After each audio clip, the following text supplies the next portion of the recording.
tous rassemblés pour ta gloire, te bâtirons dans le bonheur. Viens citoyens de pays nous appellent, si nous avons dans la paix, ramener la liberté, notre devoir se demande de l'espérance promise à l'humanité, enfants unis dans la foi nouvelle, la patrie de la reine fraternité, la patrie de la reine fraternité, la patrie de la reine fraternité.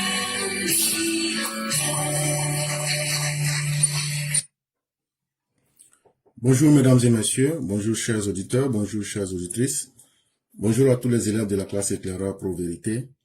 Bienvenue en ce 14 février 2026 sur votre plateforme préférée, le lieu par excellence où nous cherchons à nous éduquer mutuellement à travers la vérité mais surtout aussi les preuves et les arguments sans chercher à vaincre qui que ce soit. Merci de nous faire confiance en ce jour et merci d'honorer à travers votre présence toute la classe éclaireur Pro Vérité. Aujourd'hui, nous aurons 5 sujets. Le 5e sujet est tiré de maltinvest.com. Ici, on va vous parler de la position que la Côte d'Ivoire est en train d'occuper dans le domaine des investissements en pétrole au niveau de l'Afrique. La Côte d'Ivoire est classée comme la 6e destination pour ceux qui veulent, en Afrique, pour ceux qui veulent investir dans le pétrole. Le 4e sujet est tiré du journal en ligne lebanco.net. Ici, on va vous parler de l'électricité produite en Côte d'Ivoire. Et qu'est-ce qui fait que, on va parler de façon simple, courant se coupe beaucoup en Côte d'Ivoire alors que nous mouvons l'électricité. Est-ce que la qualité de l'électricité est bonne? C'est de cela qu'on va parler.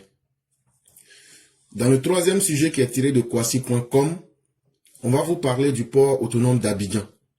Depuis un certain moment, quand les gens de l'AES et les GOR n'ont plus rien à dire, ils disent que les gens du Burkina, du Mali disent qu'ils ne vont plus venir au port d'Abidjan, que c'est fini comme ça pour le port d'Abidjan, et ça devient donc leur sujet.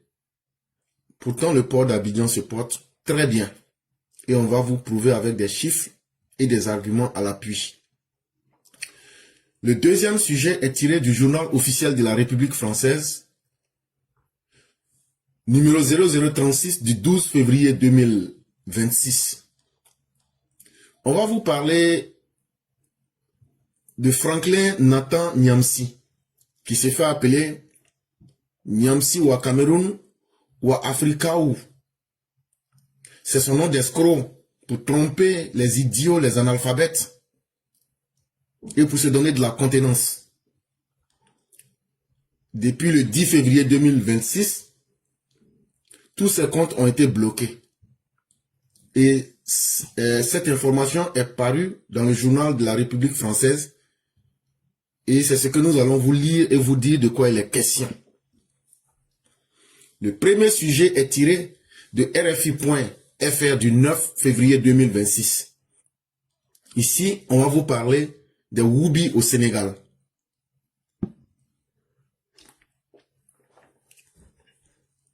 Vous voilà donc présenter les différents sujets. Sujet numéro 1. Sénégal. 12 personnes arrêtées pour homosexualité présumée.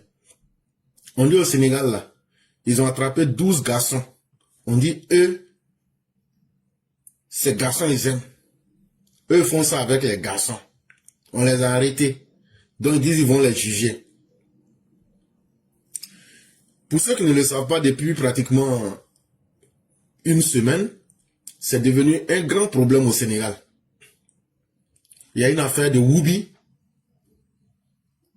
Et on dit parmi eux, en faisant ça entre eux là-bas, ils ont distribué SIDA. Que ce soit sur le plan de la justice ou même le plan même des médias, on en parle partout. 12 hommes, dont 2 personnalités connues du grand public, ont été interpellés par la gendarmerie pour plusieurs infractions, parmi lesquelles des actes contre nature, un délit pénal dans le pays. Les suspects ont été présentés à la justice. Donc quand ils ont été arrêtés là, quand on les a attrapés là, c'est la gendarmerie du Sénégal qui les a attrapés. On dit ce qu'ils font là. Quand un garçon va avec un garçon là, ça c'est pas bon au Sénégal. Donc quand c'est comme ça, ils vont aller en prison. Ils ont été présentés au juge déjà. Mais ce qui est étonnant dans l'affaire, c'est que il y a des grands types dedans même. Des grands types du pays même sont dedans. La gendarmerie sénégalaise a annoncé l'arrestation de 12 hommes poursuivis pour association de malfaiteurs, actes contre nature, mise en danger de la vie d'autrui et transmission volontaire du VIH. Et donc, quand ils les ont arrêtés, les 12 là, il y a 4 grandes accusations contre eux. On dit d'abord, ils sont des malfaiteurs et puis ils se sont associés pour faire du mal. Ça c'est un. On dit après là, ce qu'ils font là, Woubi là, on dit c'est pas bien. Donc c'est comme un acte qui ne va pas avec ce que la nature demande. On va les condamner pour ça aussi. On dit dans leur affaire de Woubi là, ils ont mis la vie de leurs camarades en danger. Ils vont être condamnés pour ça aussi. Et puis, dans ça encore là, ils se sont transmis le sida ou ils ont transmis le sida aux gens. VIH. Donc voilà les 4 accusations qui sont contre eux. Mais ce qui rend l'affaire encore plus importante à suivre, c'est que parmi ceux qui ont été arrêtés, il y a un animateur de la radio et de la télévision sénégalaise qui s'appelle Pape Cheikh Diallo. Et puis il y a un autre Sénégalais qui est chanteur, lui s'appelle Djibril Dramé. Donc, on dit, vous aussi vous pouvez faire ça. Donc ça a choqué les gens. Selon les autorités, certains suspects sont séropositifs, ce qui les a conduits aux enquêteurs pour retenir des chefs d'accusation de transmission volontaire de VIH, une infraction prévue par la loi sénégalaise de 2010. Et parmi eux, il y a beaucoup qui avaient sida. Parce que si on dit VIH, ça c'est le virus, mais nous on facilite pour dire ça, il y a beaucoup qui avaient sida. On dit comme c'est comme ça là, il y a une loi au Sénégal qui a été votée en 2010. Ça là, vous avez mis la vie des gens en danger et transmis une maladie grave. Donc ils peuvent être condamnés jusqu'à 10 ans de prison. Les relations sexuelles entre personnes de même sexe sont interdites au Sénégal par le code pénal. La justice du Sénégal dit, si tu es dans l'affaire de Woubi là, que eux t'attrapent là, tu vas faire prison dedans. Elles sont passibles de peine de 1 à 5 ans d'emprisonnement. Si on t'attrape dans l'affaire de Woubi, si tu n'as rien fait dedans, c'est 12 mois. Mais selon la gravité, tu peux faire jusqu'à 5 ans de prison. La question fait régulièrement débat dans le pays où l'homosexualité est fortement stigmatisée.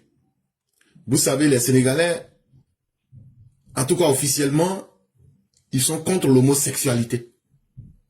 Avant son arrivée au pouvoir, l'actuel Premier ministre Ousmane Sonko avait notamment annoncé sa volonté de renforcer la répression en proposant un durcissement des sanctions prévues par la loi.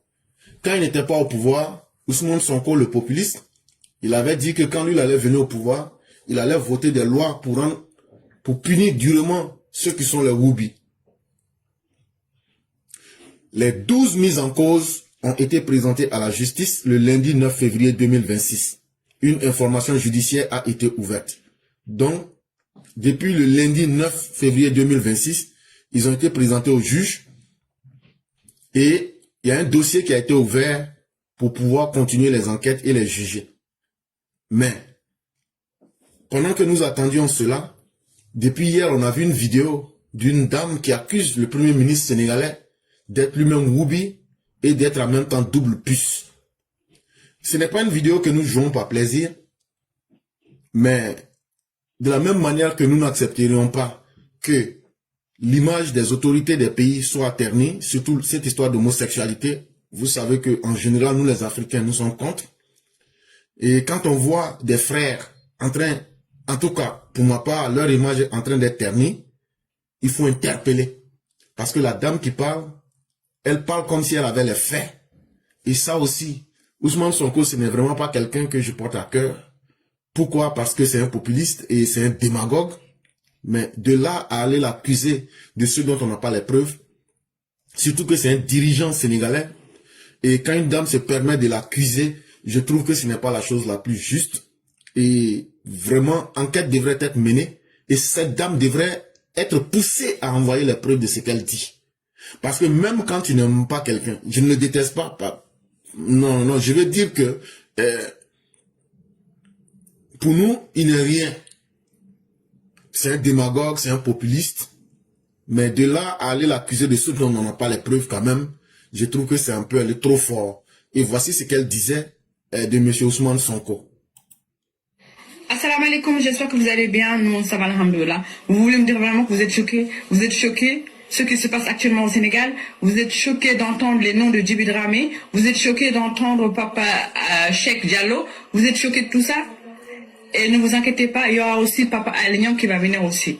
Vous êtes choqués? Ousmane Sonko, en tant que Premier ministre, vous avez un Premier ministre bisexuel, vous êtes choqués? Vous n'avez pas encore fini d'être choqués.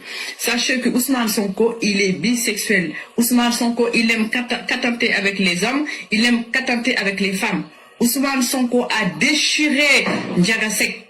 Jusque que le monsieur, il est parti à l'hôpital. Il pouvait même pas s'asseoir, il pouvait même pas rester debout. Il était tellement déchiré, tellement que Ousmane Sonko, il l'a pris vers derrière.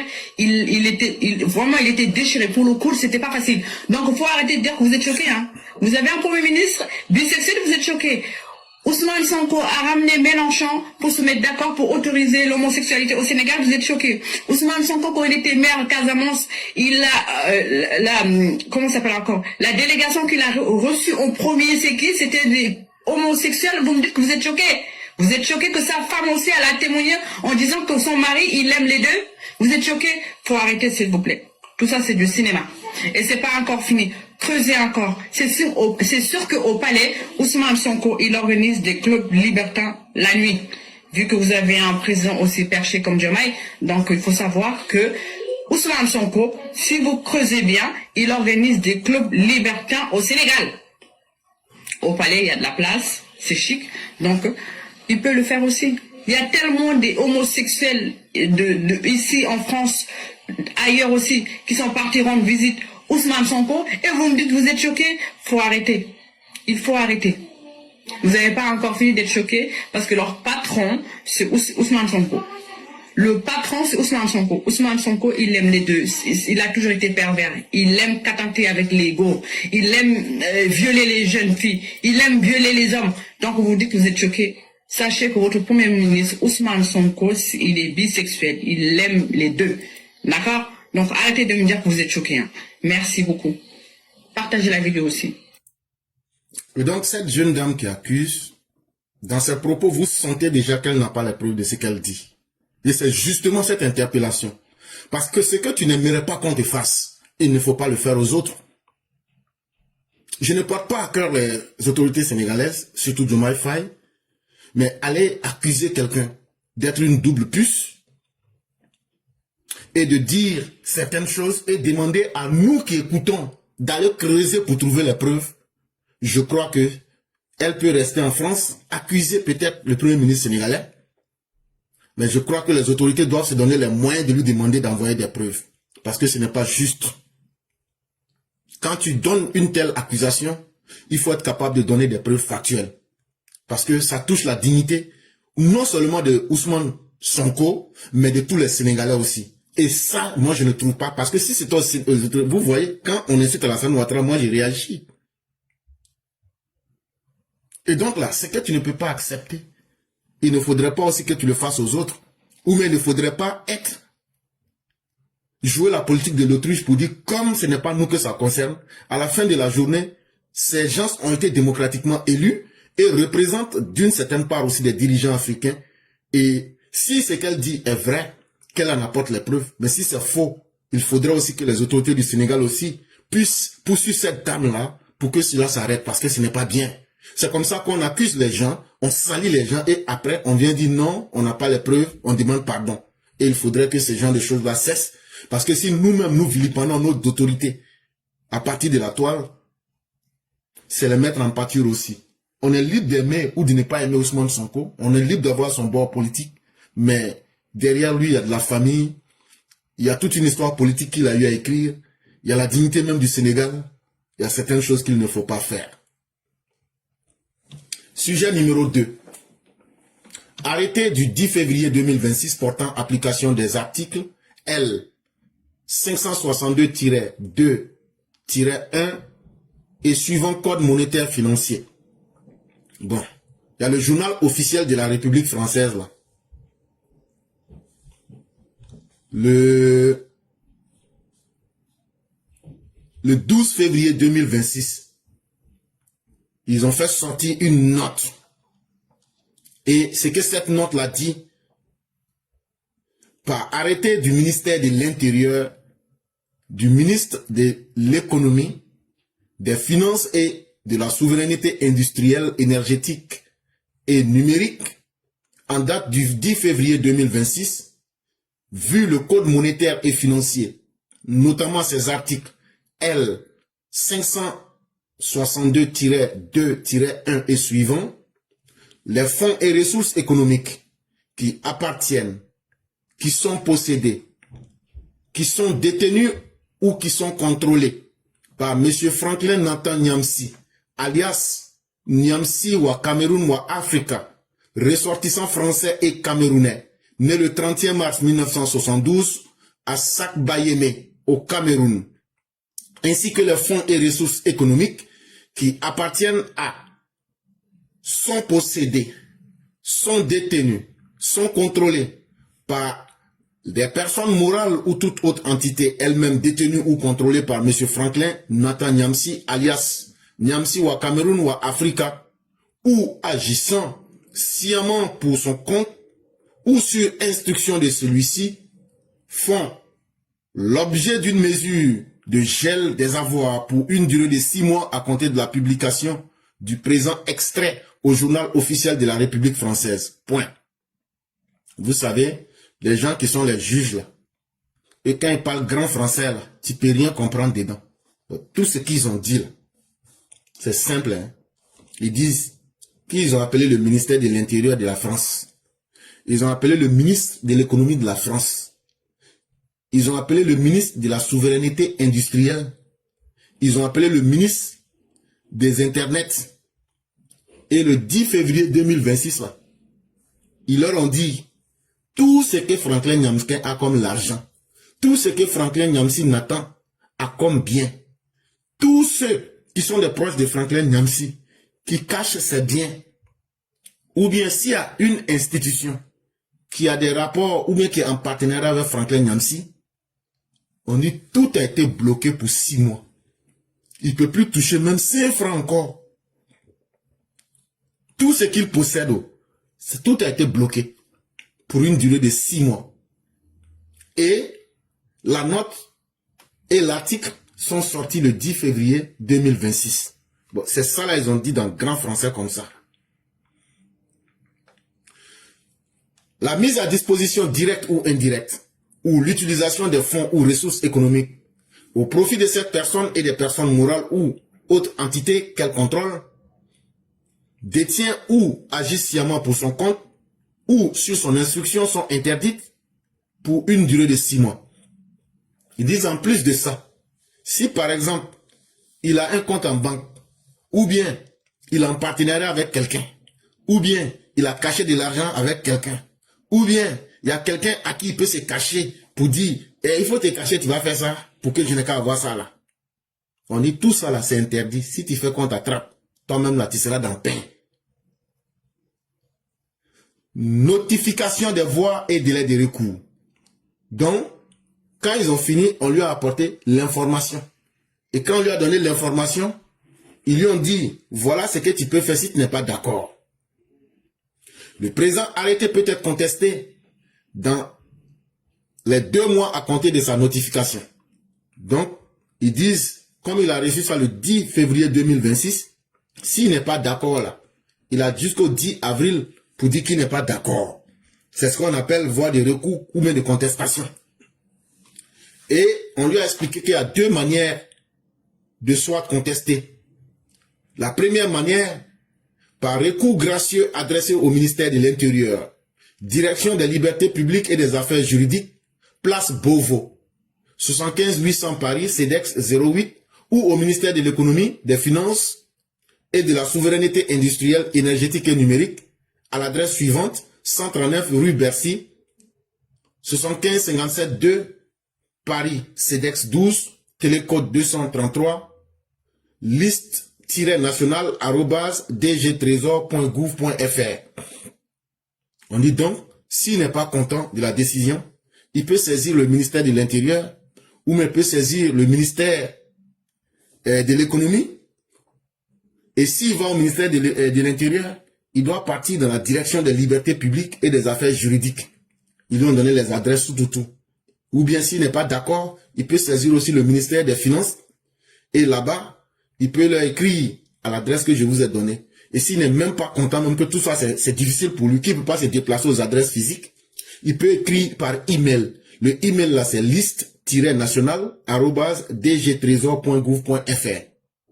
Ça c'est la première manière par laquelle il peut contester. La deuxième manière par laquelle il peut contester, par recours contentieux auprès du tribunal administratif de Paris, 7 rue de Joux, 75 18 1 Paris CEDEX 04, téléphone 01 44 59 44 00, télécopie 01 44 59 46 46, urgence télécopie référée 01 44 59 44 99, ou bien il peut écrire directement au greffe. Et il peut écrire à partir du email au greffe. Et voilà le email. greffe.ta-paris@juradm.fr. Vous voyez comment les choses sont claires, non? Franklin Nyamsi qui veut libérer l'Afrique, là, on lui dit d'aller libérer lui-même ses finances.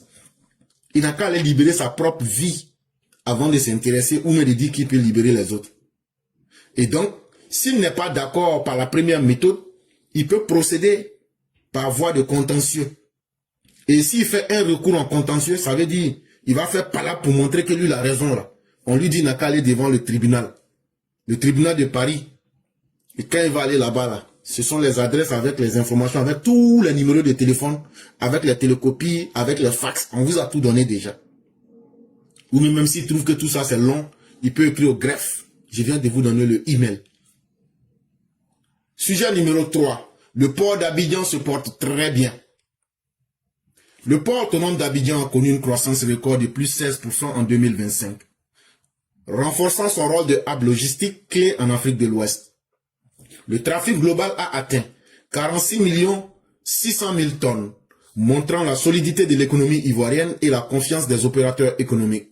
Le trafic national a fortement contribué à cette croissance, passant de 34 200 000 tonnes en 2025, soit une augmentation de plus de 19,80%.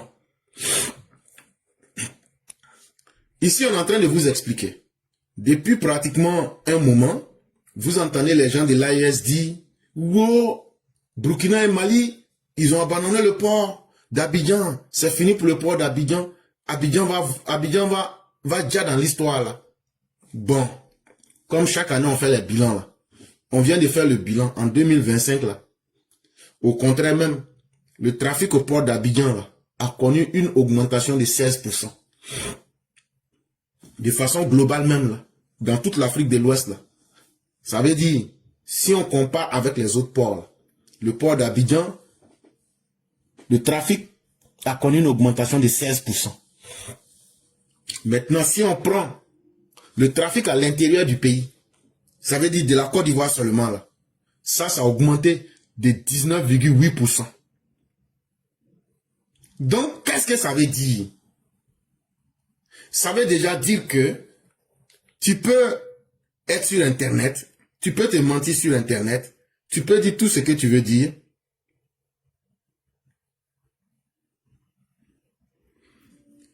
Je dis bonjour au grand maître, le message a été bien reçu.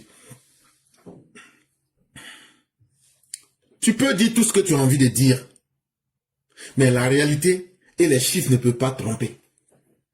Donc, ce qu'on raconte sur Internet, surtout quand on veut tromper les gens, que le port d'Abidjan, que ça fonctionne bien, que ça ne fonctionne pas bien. Ah, de toute façon, c'est ceux qui ont besoin de port qui sont en train de saboter ceux qui ont port. Nous, on a déjà notre port là-haut. Donc là, si c'est pas, supposons que ça ne fonctionne pas bien, qu'est-ce que nous on perd? Est-ce que l'eau là a séché? Est-ce que notre port a disparu? Est-ce que nous on a besoin de port? En tout cas, nous, notre bonheur, là, il est avec nous. C'est ceux qui n'ont pas de port. Et c'est ceux qui ont besoin des pays qui ont port, comme Abidjan, là. C'est eux qui sont en train de faire leur propre rousse casse-casse. Ah, on va pas aller là-bas, on va aller ici, on va faire ça. J'ai dit, oh, c'est celui qui a une igname là, c'est lui qui souffre. Ah, comment on va faire pour préparer? Ah, comment tu vas préparer? Est-ce que tu vas manger ça grillé? Est-ce que tu vas manger ça bouilli? Est-ce que tu vas faire ragoût? Est-ce que tu vas piler? Tout ça là, c'est celui qui a une igname qui pense à tout ça. Sinon, quelqu'un qui a manioc là, si tu n'as pas eu le feu là, tu peux manger ton manioc là. Donc, on n'a pas de problème. Si port là, même s'il y a personne qui vient dans port là, on va fermer et puis on va laisser là. Ça va rien gâter dans notre vie. En réalité, quand on est un pays misérable, un pays désertique, un pays néandertalien et un pays très maudit, et que c'est la Côte d'Ivoire qui vous aide, au lieu de prier Dieu pour qu'il n'a qu'à augmenter le bonheur sur la Côte d'Ivoire, pour que nous on puisse toujours continuer à avoir pitié de vous, pour vous donner le fruit de notre pitié, vous voulez transformer maintenant votre jalousie en haine. Ah, leur port là, l'eau là, c'est pas bon. Ah, c'est comme ça. Ah, non, on va plus aller là-bas. Non, on vous a jamais demandé de venir. Non, on ne vous a jamais demandé de venir. C'est parce que votre besoin là, vous avez besoin de nous que vous venez. Parce que des ingrats comme vous les Maliens, des ingrats patentés comme vous les Boukis là. Si c'est à vous que Dieu avait donné port là, l'Afrique là, si vous là, tel que vous êtes là, dans votre pauvreté là, si Dieu vous avait donné le bonheur là, vous allez bloquer l'air, vous allez bloquer le soleil, vous allez bloquer l'eau aux humains. Tellement vous êtes mauvais. Vous les Maliens, vous les Boukis là, Dieu sait pourquoi vous a rendu misérable et malheureux. Parce que regardez, vous n'êtes rien. Regardez comment vous vous comportez. Vous êtes les plus pauvres. Regardez comment vous vous comportez. Vous êtes les plus misérables. Regardez comment vous vous comportez. Vous n'avez rien chez vous. Vous n'arrivez même pas dans la CEDEAO à payer les cotisations. Les 15% qui manquaient là. Mais regardez comment vous vous comportez. Vous êtes les États les plus arriérés, les plus bêtes, les plus analphabètes. Regardez comment vous vous comportez. Et dans ça encore, vous êtes les ingrats patentés.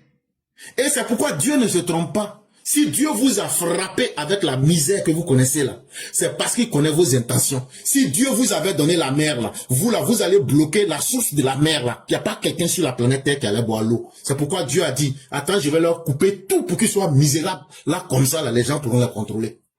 Parce que vous là, vous êtes pire que les pharisiens qui ont envoyé Jésus-Christ au poteau. Donc, on est en train de vous montrer maintenant la réalité. Vous êtes en train de bavarder, de gesticuler là. Pourquoi le port d'Abidjan a connu un trafic global qui a augmenté de 16%? Au moment où vous dites que vous n'avez plus besoin du port d'Abidjan, ça veut dire de façon globale en Afrique de l'Ouest, le port d'Abidjan a connu un trafic qui a augmenté de 16%. Ça veut dire que vous ne représentez rien. Ça fait 1. En plus de cela, là, nous-mêmes, là, on n'a plus envie de vous. Quand on vous voit dans nos ports, le simple fait de vous voir, là, ça nous énerve. On n'a plus envie de vous, on ne vous aime plus. Cette vérité-là, on va la décomplexer et on va vous dire ça propre. On ne veut même plus vous voir dans notre port même. Parce que nous-mêmes, là, Ivoiriens, là, le trafic en 2025 là, a augmenté de 19,80%. Ça veut dire que nous-mêmes, là, on connaît la valeur de notre port. Le trafic conteneurisé a également progressé, atteignant 1 700 000 EVP en 2025. Avec un objectif d'atteindre 2 millions d'EVP d'ici 2027. Bon, en 2025, là, les conteneurs qui viennent à Abidjan, là, ça a augmenté jusqu'à 1 700 000 conteneurs. D'ici 2027, là, on va augmenter ça jusqu'à 2 millions de conteneurs par an. On n'a pas eu besoin de vous. Pourtant, les choses fonctionnent bien pour nous. Le port d'Abidjan est devenu un corridor stratégique pour les pays sans accès maritime. Avec un trafic en transit de 3 900 millions de tonnes, en hausse de plus 34,1%. Le port joue un rôle central dans l'économie malienne avec une augmentation notable du trafic. Un nouveau cycle d'investissement est prévu pour soutenir cette croissance à long terme. Donc les bavardages que vos populistes et vos idiots des réseaux sociaux racontent là. Dieu là, il sait pourquoi il fait chaque chose. Le trafic des Maliens en Côte d'Ivoire, quand vous criez pour mentir à vos parents, ça a augmenté de 34,1% en 2025. Si vous ne savez pas, on va vous dire ça. Si en 2024, au Burkina Faso, nous avons vu un volume de 2 millions 58 803 tonnes contre 2 214 648 tonnes en 2023, ce qui montre une diminution de 155 845 tonnes, soit moins 6,6%. Il est important de mentionner qu'en 2025, ce volume a augmenté à 2 400 111 tonnes, représentant une hausse de plus 16,6%. Ce changement montre que les échanges reprennent petit à petit et que les entreprises burkinabées choisissent de plus en plus le corridor d'Abidjan. Donc vos conneries que vous racontez là, quand les vrais chiffres viennent avec la réalité vient là, voilà ça en face de vous. On ne veut plus aller au port d'Abidjan, on ne veut plus aller au port d'Abidjan. Ce n'est pas un plaisir, vous êtes serrés de nous. Vous êtes serrés de nous. Sans nous là, vous n'êtes rien. Vous êtes mal serrés de nous. Donc là, votre suivi là, ça dépend de nous. On va même pas vous cacher ça, on va vous dire ça. Vous voulez ou vous ne voulez pas, vous avez besoin de nous. Sans nous là, vous êtes cadavérés. Et pourquoi? C'est que vous êtes en train de dire aujourd'hui là, votre mensonge là, c'est depuis 2023 vous avez essayé. Comme ça n'a pas marché, c'est là maintenant vous êtes en train de faire woba woba. En 2023 là, vous avez essayé de diminuer. En 2023, vous avez fait diminuer vos trafics de moins 6,6%. Et on a vu l'impact en 2024. Mais pourquoi après 2024, ça a augmenté de 16,16%? Parce que vous les Burkinabés, vous les Burkina analphabètes là, ce que vous ne savez pas là, c'est qu'une entreprise privée là, quelqu'un qui se lève et puis il suit pour créer son entreprise là, lui il s'en fout des conneries de Yibé Kaka. Lui ce qu'il arrange là, c'est cela il va partir. Le port d'Abidjan là, 1, les routes sont bonnes. 2, nous avons le matériel le plus moderne. 3, nous vous faisons des facilités en taxes et en impôts. Est-ce que vous comprenez ça bien, bande de chiens du désert? Les facilités que nous vous faisons là, les impôts qu'on vous fait là, il n'y a pas quelqu'un qui vous fait ça. Ça fait 1. De 2, nous avons les meilleures routes, ce qui vous fait rentrer de l'argent. Et 3, nous avons du matériel de dernière génération qui fait que vous gagnez en temps et en qualité. Et ça fait que la 4e chose là, c'est l'un des ports les plus fiables en Afrique, qui respecte ses délais, ses engagements. Et donc là, un monsieur comme Black Samurai qui a créé son entreprise là, il s'en fout que ce soit Ouattara qui est au pouvoir, mais c'est Babo qui est au pouvoir. Lui, son entreprise là, c'est lui-même qui a enlevé Sueur là. Lui là, ce qu'il arrange là, c'est ce qu'il fait. Donc là, les entreprises du Burkina, eux là, ils ne regardent pas les conneries de Yibé Kaka. Eux, ils disent ce qui nous arrange là, c'est Abidjan. Nous, on va à Abidjan, Pignan, pour aller prendre nos marchandises, pour venir faire ce qu'on a à faire. C'est ça la vraie réalité qu'il faut dire aux gens. Et donc, au nom de cette vraie réalité-là, les trafics ont augmenté. Selon les rapports de 2025, là, les Burkinabés qui viennent en Côte d'Ivoire, là, ça a augmenté de 16,6%. Ça veut dire, les Burkinabés à eux seuls ont fait 2 400 111 tonnes au port d'Abidjan. Alors qu'en 2024, ils avaient fait 2 58 803. Et en 2023, ils avaient fait 2 214 648 tonnes. Donc voilà la réalité qui est en face de vous. Ces chiffres-là, venez me démontrer que c'est faux. Maintenant, quand il s'agit des Mabouliens, pour le Mali en 2024, le trafic était de 835 216 tonnes, comparé à 671 953 tonnes en 2023. Ce qui fait une augmentation de 163 263 tonnes, soit 24,29% de surplus. Cette tendance à la hausse s'est poursuivi en 2025, atteignant un volume exceptionnel de 1 470 000 tonnes, soit un incroyable accroissement de 76,4%. Pour les Maliens, même là, c'est plus la peine. Là, même là, en 2025 seulement, là, eux-mêmes, ils ont augmenté leur volume. En 2024, là, ils étaient autour de 835 216 tonnes. En 2024. Quand on arrive en 2023, ils étaient autour de 671 953 tonnes. Mais en 2025, là, ils sont passés jusqu'à 1 470 000 tonnes, soit une augmentation de 76,4%. Donc, vous avez besoin de nous. Ça là, c'est Dieu même qui a fait ça. Et ce que Dieu fait là, quelqu'un ne peut pas combattre. Le jour que vous allez devenir plus fort que Dieu là, Dieu va renverser la tendance. Mais entre-temps là, la réalité là, on vous commande. Et c'est vous qui avez besoin de nous dans tous les cas. Et ça va vous faire mal, mais vous avez besoin de nous. Donc là, votre bavardage là, ça n'intéresse personne. Sujet numéro 4. Fourniture d'électricité. La qualité du service reste à plaindre. C'est vrai, hein? Il y a courant en Côte d'Ivoire, hein? C'est versé, on est d'accord. Mais, est-ce que la qualité là, quand tu offres un service là, la qualité aussi compte? Tu peux offrir un service en quantité, mais est-ce que la qualité est là? C'est de ça qu'on va vous parler. Courant de Côte d'Ivoire. Noble objectif. Que celui que s'est fixé le gouvernement ivoirien, de pouvoir permettre à tous, et surtout à tous les ménages, d'accéder à l'électricité. Cette commodité désormais indispensable au bien-être sociétal, dont elle est du reste indiscutablement devenue une marque d'excellence. Pour autant, l'atteinte de cet objectif doit-elle reléguer au second plan l'amélioration de la qualité du service déjà fourni en la matière? Plus clairement, la fourniture quotidienne du courant électrique dans nombre de ménages doit-elle constamment afficher des défaillances incitant par moments à la révolte? Que non, certainement. Et pourtant, c'est bien ce qui se constate de plus en plus ici et là, dans de nombreux quartiers d'Abidjan. Courant là, on produit. Hein. Courant là, il y en a, hein, jusqu'à on vend même. Mais est-ce que la qualité, est-ce que le courant qu'on a là, pourquoi ça se coupe? La dernière fois, on m'appelait à Nyama, c'était coupé.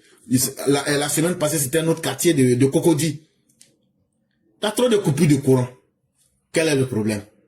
Qu'est-ce qu'il y a? Il y a quoi? Qu'est-ce qui ne fonctionne pas? Est-ce que la qualité, c'est comme qualité d'Internet qu'on nous vend là? On dit on a Internet, mais Internet là, c'est un des Internets de la pire des qualités qu'on vous vend en Côte d'Ivoire. Mauvaise qualité d'Internet. C'est la vérité, il faut la dire. Donc courant là, le gouvernement a fait beaucoup d'efforts. Ça, si tu dis que le gouvernement n'a pas fait effort, tu as menti. Mais quelque chose qui se coupe là. Est-ce que ça là, c'est bonne qualité? C'est surtout sur la qualité maintenant qu'il faut parler. Parce que vous voyez, on doit être capable d'évoluer. On a maintenant la quantité, on veut maintenant la qualité. Et après tout, on va aller vers l'excellence. Dans de nombreux quartiers d'Abidjan, courant se coupe n'importe comment. Est-ce que c'est la faute de ceux qui produisent ou de ceux qui redistribuent? Est-ce que c'est la faute de la compagnie qui produit ou mais c'est la faute de la CIE qui revend l'électricité? En tout cas, il y a question à se poser. En cette période d'intense canicule, l'ensemble depuis quelques années avoir définitivement trouvé, dans la baisse saisonnière du niveau de l'eau, des barrages hydroélectriques, générateurs de cette énergie, l'argument tout indiqué pour expliquer les coupures intempestives, soit par la question que tous les abonnés se posent aussi, dans le même temps, est celle de savoir ce qui est concrètement fait pour sortir de cette fréquente situation. Parce que cette explication ne saurait à elle seule être une excuse définitive et il va falloir admettre, en dépit de toutes les conséquences néfastes qui résultent des dites coupures intempestives au sein des ménages. Quand tu demandes, on dit, tu sais, moi de juin, juillet là, de mars là, il fait chaud, c'est chaleur là qui fait que le niveau de l'eau a baissé. On peut prévoir, on peut anticiper. Avec tout l'argent que vous gagnez, avec tous les investissements qui sont faits, on ne va pas continuer à être les esclaves de la nature. Et quand on était dans nos débuts en philosophie, on a étudié peut-être le rapport de l'homme à la nature, l'homme et la nature. Hey! Si on veut un service de qualité, si on veut minimiser les risques, parce que derrière la coupure d'électricité, il y a des pertes. Ceux qui utilisent l'électricité pour travailler perdent. Est-ce qu'on peut payer toutes ces conséquences-là? Et ça pose aussi des dommages sur la santé des populations. Et donc, quand on décide d'offrir un service, qui est un service d'utilité publique, on ne s'amuse pas à offrir le service n'importe comment. Ah oui, oui, oui, oui, oui, oui, oui. Votre vie là, tout qui n'aime pas vivre. Mais si Dieu coupait notre vie comme courant de Côte d'Ivoire, tantôt ça coupe, tantôt ça revient, tantôt, est-ce que toi-même tu allais aimer ta vie? Tu allais te plaindre à Dieu? Aujourd'hui là, même les quartiers des boss, courant est coupé là-bas. Et on n'est pas au Mali, on n'est pas au Burkina. Hein? On va vous exiger maintenant de travailler sur la qualité que vous nous offrez. Venez nous dire que comme l'eau a baissé là. Mais si vous savez que l'eau doit baisser là, vous réalisez toujours des bénéfices là. Vous êtes tenu, connaissant bien la géographie et connaissant bien les saisons, vous êtes tenu de maintenir le même niveau de service en tout temps et en tout lieu, en prenant des dispositifs et en adaptant vos différents matériels pour qu'en temps où l'eau a baissé ou même le niveau des barrages hydrauliques n'est plus à la hauteur, vous êtes obligé d'offrir un service alternatif avec, parce que les bénéfices que vous gagnez là, c'est pas pour bouffer. C'est pas pour tout bouffer. C'est pour aussi dire comment on va faire pour améliorer la qualité du service pour continuer. Et ça, il faut qu'on dise ça aux Ivoiriens pour que les Ivoiriens soient conscients. Vous avez créé une société. Vous savez très bien qu'en saison sèche, la société a toujours des problèmes. Mais vous n'avez jamais pris le temps de vous dire, comme on gagne des bénéfices là, qu'est-ce qu'on peut faire pour trouver une autre manière pour qu'en saison sèche, on puisse maintenir le même niveau de service. C'est sur ça que la question du jour est. Et donc, quand cette période arrive, l'argument fallacieux que vous nous donnez, derrière cet argument, c'est parce que vous n'avez pas fait de planification, vous n'avez pas réfléchi. Est-ce que ça, c'est acceptable? Et ça met en danger la vie des gens. Vos coupures intempestives de courant produisent des effets néfastes, des conséquences très dangereuses dans notre société. Et c'est cela maintenant qu'il faut qu'on vous demande d'améliorer la qualité. L'autre préoccupante réalité affectant la qualité de la fourniture du courant électrique dans de nombreux quartiers d'Abidjan est que même en période dite de basse consommation, où il pleut abondamment, la situation est guère différente dans plusieurs quartiers. Maintenant, même quand vous dites que non, c'est parce qu'il y a la chaleur, le niveau de l'eau a baissé, c'est comme ci, c'est comme ça. Bon, même en juin, août là, où il pleut là, courant coupé dans les quartiers. Courant coupé dans les quartiers. Là maintenant vous dites quoi? Niveau de l'eau a augmenté. En réalité là, le vrai problème là, c'est que le matériel que vous avez là, est-ce que c'est le matériel qui est adapté réellement? Est-ce que vous avez la volonté d'offrir un service de qualité? Ça fait ressortir de façon flagrante la nécessité d'offrir un service fiable. De toute évidence, il en résulte des pertes, des désagréments et autres dégâts que certains subissent. Pratiquement tous les jours et pendant des heures. Dans la commune de Songon précisément, cela est régulièrement vécu par les populations. Chaque jour, des coupures de longue durée sont constatées. Singulièrement dans les zones en plein développement urbain que sont Songon Dagbe Extension et Songon T. Là, les habitants mettent en cause l'inexistence d'un transformateur qui expliquerait la très gênante régularité des coupures, tels que des agents de la CIE le leur auraient rapporté sur un ton d'impuissance à résoudre le problème. Pourtant, ce sont plusieurs centaines de personnes utilisatrices du courant électrique à diverses fins qui s'en trouvent quotidiennement impactées. Et même lorsque le courant est distribué, c'est quasiment tout le temps avec des fluctuations de tension, toujours aussi désagréables qu'insupportables, comme si la fourniture était interrompue. Bon, même quand vous dites, si déjà c'est comme ça, la capitale même, que courant est clopin-clopant. Et les raisonnements que vous donnez ne tiennent pas parce qu'on arrive à vous montrer les faiblesses de vos argumentaires.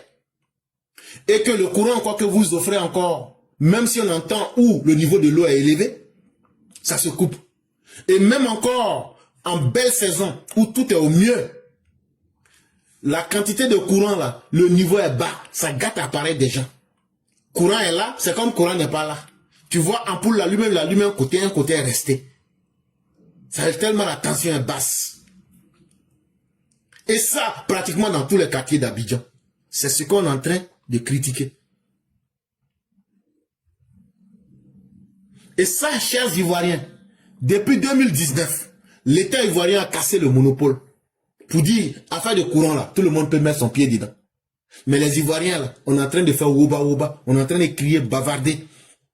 C'est parce que, est-ce que ce n'est pas parce que la CEI, la CIE, la compagnie ivoirienne de l'électricité, est-ce qu'elle n'est pas dépassée par la demande? Et donc, dépassée par cette demande, ce qu'elle peut offrir en termes de qualité, parce que ce qu'elle peut offrir, c'est à travers les générateurs, c'est à travers les transformateurs. Est-ce qu'elle investit réellement? Est-ce que donc elle n'est pas dépassée? Est-ce qu'il ne faudrait pas que les Ivoiriens se réveillent? Ceux qui voient les milliards, c'est pas mieux vous allez investir les milliards dans le courant? Ah, c'est ceux qui ont milliards là. Nous, on n'a pas milliards. Hein. Vous qui avez volé milliards là. C'est pas mieux maintenant vous allez venir investir pour qu'un jour aussi, vous facilitez la vie à vos parents. En tout cas, depuis 2019, je le répète, le monopole de la CIE a été cassé. Tout le monde peut investir dans l'électricité. Maintenant, chers Ivoiriens, qu'attendez-vous? Disons-le tout net et sans fioriture, à la charge de la CIE. Ici, comme dans bien d'autres zones du district d'Abidjan, la qualité de la fourniture en électricité domestique n'est tout simplement pas bonne. Et son amélioration devrait plus sérieusement toucher la conscience des décideurs. Tant il est vrai que l'excellente qualité de vie à laquelle ils aspirent au profit de leurs concitoyens, ainsi qu'ils expriment sans cesse, en dépendent énormément. Nous savons que l'autorité ivoirienne, a à cœur d'aider les Ivoiriens, d'offrir un mieux-être aux Ivoiriens, d'offrir une belle qualité de vie aux Ivoiriens, mais ça doit commencer aussi par les choses comme l'électricité. Aujourd'hui, est-ce qu'il ne faut pas travailler sur la qualité? Est-ce qu'il ne faut pas forcer les fournisseurs? Est-ce qu'il ne faut pas encourager davantage? Et est-ce qu'il ne faut pas exiger un minimum de qualité à la CIE? Voilà autant de questions. Entre-temps, les populations souffrent. Entre-temps, les populations payent. Mais la qualité du service ne va pas avec. Et ce n'est pas juste. Sujet numéro 5. La Côte d'Ivoire classée 6e destination d'investissement pétrolier en Afrique en 2025. On dit sur tous les pays d'Afrique là. Si on parle à faire de pétrole là. Aujourd'hui, si toi tu as de l'argent et puis tu veux venir investir dans tout ce qui est lié au pétrole là. La Côte d'Ivoire est 6e pays en Afrique. C'est ce qu'on est en train de t'expliquer. La Côte d'Ivoire franchit une étape décisive dans son positionnement énergétique. En 2025, le pays a été classé 6e hub d'investissement en amont pétrolier et gazier en Afrique. Selon une analyse d'Africa Business Insider, ce classement marque une croissance internationale du potentiel ivoirien et consacre l'intérêt croissant des investisseurs pour ses ressources offshore, notamment les champs baleines et Calao. On dit la Côte d'Ivoire là. Ceux qui sont les grands patrons qui ont l'argent. Vous savez, pétrole et puis gaz là. Ah, il y a l'argent dedans. Donc ce sont les grands groupes qui viennent s'installer. Maintenant, les grands groupes qui viennent là, il y a un journal d'économie qu'on appelle Africa Business Insider. C'est eux qui ont fait sortir l'information. Ils disent, ah, aujourd'hui la Côte d'Ivoire là est classée parmi les 6 premiers pays où si tu veux investir dans le pétrole, dans le gaz là, il faut aller en Côte d'Ivoire. Pourquoi? Parce que le gouvernement ivoirien a favorisé tout ce qui entre dans ces domaines-là pour diversifier son économie. Et surtout le pétrole qui est en haute mer, c'est ce qu'on appelle offshore. Et donc, par exemple, quand vous prenez les champs baleines et les champs calao, longtemps éclipsés par des géants africains comme le Nigeria ou l'Angola, la Côte d'Ivoire s'impose désormais comme un acteur crédible de la nouvelle géographie énergétique du continent. Les découvertes majeures réalisées ces dernières années ont profondément modifié la perception du bassin sédimentaire ivoirien, révélant des réserves significatives en pétrole et en gaz naturel. Cette dynamique a attiré des compagnies pétrolières internationales de premier plan telles que Eni, Murphy Oil, qui ont renforcé leur présence dans le pays. En tout cas, pour nous autres qui sommes des gens qui n'ont pas de grands moyens là, nous on ne peut rien comprendre dans l'affaire. Mais aujourd'hui, notre monde que vous voyez là, c'est l'énergie pétrolière qui fait fonctionner notre monde. Tu prends avion, c'est énergie. Internet qu'on est en train de faire là, c'est pétrole. Tout ce que tu fais aujourd'hui là, c'est avec le pétrole. Tout. Donc, ceux qui sont les grandes compagnies, qui ont les grands moyens là, eux cherchent à aller vers les pays où il y a les sources de pétrole. Si tu maîtrises le pétrole, c'est que tu maîtrises la source de la richesse. Et donc, pendant longtemps, quand on parlait des pays en Afrique sur lesquels les gens pouvaient se baser pour extraire du pétrole et du gaz, c'était le Nigeria, l'Angola et autres. Mais aujourd'hui, la Côte d'Ivoire est en train de démontrer ce qu'on a découvert aujourd'hui là. Ça fait que le gaz et le pétrole que la Côte d'Ivoire a dans son bassin sédimentaire là, c'est grand français, ça veut dire, vous vous souvenez, on vous a dit avant là, au temps d'Adam et Ève là. Et puis après, il y a les dinosaures, tout là. Eux là, quand ils meurent là, ils se sont accumulés. C'est ça qui est devenu pétrole aujourd'hui là. Je facilite vraiment les choses pour vous nos parents. Mais c'est ça. Donc aujourd'hui là, les choses qui sont, tout ce qui était mort avant, c'est ça aujourd'hui qui est rentré dans la terre. Et puis ça s'est transformé. C'est ça qui est pétrole aujourd'hui là. C'est ça qui est devenu gaz aujourd'hui là.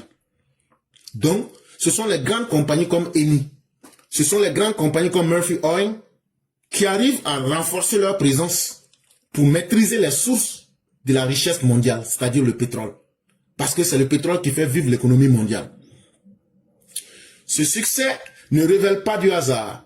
Il est le fruit d'une stratégie étatique, structurée reposant sur l'amélioration de l'attractivité du cadre réglementaire, la promotion active du secteur, et une meilleure coordination entre l'administration pétrolière et les opérateurs privés. En français simple, la Côte d'Ivoire n'est pas devenue 6e pays où c'est intéressant de venir investir dans la source de la richesse qu'est le pétrole et le gaz. C'est parce que le gouvernement a favorisé d'abord, à travers les lois. Le gouvernement a attiré les investisseurs en leur disant, venez, on va travailler ensemble. Venez, on va vous faire des facilités. Et le gouvernement a fait aussi la promotion du secteur pétrolier en Côte d'Ivoire. Et au niveau de l'administration, ils ont facilité les lois et les réglementations. Donc, ce n'est pas qu'un jour ils se sont réveillés et que c'est le fruit du hasard. Faut enlever ça dans ta tête. Ce positionnement est le résultat d'une stratégie fondée sur l'attractivité du pays, promotion de l'industrie pétrolière et une collaboration efficace entre les opérateurs et l'administration, souligne Ambroise Niamien, conseiller technique du ministre des Mines, de l'Énergie et du Pétrole. Donc, l'État a compris que on ne peut pas continuer à dire l'avenir de la Côte d'Ivoire repose sur l'agriculture. Il faut diversifier notre économie. Et depuis que le président Ouattara est là, il est en train de procéder à cela et il est en train d'explorer des nouveaux horizons, des nouvelles perspectives pour essayer de créer plus de possibilités. Et tenez-vous bien, si nous avons tenu à ce que des dirigeants solides restent à la tête de la Côte d'Ivoire, c'est parce que nous avions peur de la guerre que nous auraient imposé les grandes compagnies pétrolières. Et c'est pourquoi, chers Ivoiriens, retenez très bien ce que je vais vous dire. Que ce soit en 2025, que ce soit en 2030, que ce soit en 2040, que ce soit en 2050, si la taille du pétrole et des biens en ressources, en hydrocarbures et augmente, faites beaucoup attention. Les grandes compagnies là, elles profitent, pour pouvoir bien profiter là, elles créent des guerres. Il faut que vous ayez des dirigeants très intelligents. Il faut que vous ayez des dirigeants solides. Il faut que vous ayez des dirigeants avertis. Et il faut que vous ayez des dirigeants influents qui peuvent anticiper. Regardez ce qu'ils ont fait dans le domaine du cacao. Si la Côte d'Ivoire n'avait pas diversifié, aujourd'hui, là, toute la Côte d'Ivoire tombait. Donc, dire que l'avenir de la Côte d'Ivoire dépend de l'agriculture, là, ça allait tomber haut. Mais c'est en diversifiant aujourd'hui qu'on arrive à supporter le choc. Mais sachez que le vrai monde, là, c'est un champ de compétition. Ton propre pétrole que tu as, ton propre gaz que tu as, là, ça, là, si Alassane Ouattara était un dirigeant faible, les chacadans que vous avez vus, là, c'était une guerre économique. Chaque élection est une guerre économique. Ah oui, chers parents. Il y a des vérités, on va vous dire. Hein. Chaque élection est une guerre économique. Quand tu vois, il y a une élection là, c'est que les politiciens vous disent là, ils ont des grandes compagnies, des hommes et des intérêts derrière eux. Et ces intérêts là, quand ils voient que les dirigeants sont faibles là, la meilleure méthode pour profiter, c'est de mettre le pays en guerre. Et une fois que le pays est en guerre, ils viennent maintenant en pompier, ils vous disent, donnez-nous votre pétrole et nous allons vous aider ou nous allons vous donner un armement. Ce sont ces grands groupes-là. C'est ces grands groupes-là. Chaque agent allait vendre la Côte d'Ivoire à ces grands groupes. Ce sont les Soroguium-là. Il y a des gens qui les poussent en arrière. Si vous nous aidez, on va vous donner notre pétrole. Et donc, il va falloir que vous ayez des dirigeants solides. Et c'est pourquoi nous disons, c'est TBO qui peut assurer cette alternative. Et pourquoi? Parce qu'aujourd'hui, là, il a appris à la meilleure école. Et en plus de cela, il a un devoir de faire mieux que son grand frère. Et de trois, c'est quelqu'un aujourd'hui pour avoir géré la sécurité. Il peut maîtriser et anticiper sur les questions. Et voilà, c'est simple. Hein? Notre argument, il est simple. Chaque fois que vous voyez, on vous dit, hey, le Congo est riche, mais le Congo là, malgré qu'ils sont riches, ça va pas, c'est comme ça, c'est le Rwanda. Et de vous à moi, c'est le Rwanda qui a attaqué. De vous à moi, c'est le Rwanda. Toi-même, quand tu t'assois là, tu penses que c'est le Rwanda. C'est pas le Rwanda. Hein? C'est papa et maman de Rwanda. Mais le vrai problème, c'est parce que les dirigeants du Congo sont faibles. N'ont pas une bonne connaissance et une bonne lecture du monde. C'est ça qui les fatigue. Donc tu peux être un grand pays, tu peux avoir des grandes ressources naturelles, tu peux avoir des grandes richesses. Mais si tes dirigeants sont faibles, ce qui arrive au Mali là, c'est ce qui va arriver. Ce sont des groupes de bandits qui vont venir négocier avec vous. Et ils vont vous prendre vos ressources au noir. Comme ce qui se passe au Niger. On payait la tonne d'uranium à 295 000 $ la tonne. Mais aujourd'hui, c'est payé à 170 000 $ la tonne. Voilà la réalité. Parce que le dirigeant qui est là, ce n'est pas un dirigeant qui est fiable. Ce n'est pas un dirigeant, c'est un bandit. Il a besoin d'argent. Donc les gens profitent de cette situation. C'est pourquoi les élections sont importantes. Parce que, un, ça vous donne une crédibilité internationale. De deux, si vous élisez un dirigeant qui est solide, ça peut vous permettre de stabiliser et de rester dans le cadre international pour protéger votre richesse. Les réformes engagées ont permis de renforcer la sécurité juridique des investissements. Vous entendez, non? Et de rendre le secteur plus compétitif. Dans cette dynamique, le roadshow organisé à Washington en mars 2025 a conduit les autorités ivoiriennes à jouer un rôle clé. Cette opération de diplomatie économique a permis de consolider les engagements existants et de susciter l'intérêt des nouveaux investisseurs. Une vingtaine de contrats de partage de production appelés CPP ont été signés, tandis qu'une dizaine d'autres en cours de négociation illustrant la vitalité des portefeuilles pétroliers de la Côte d'Ivoire.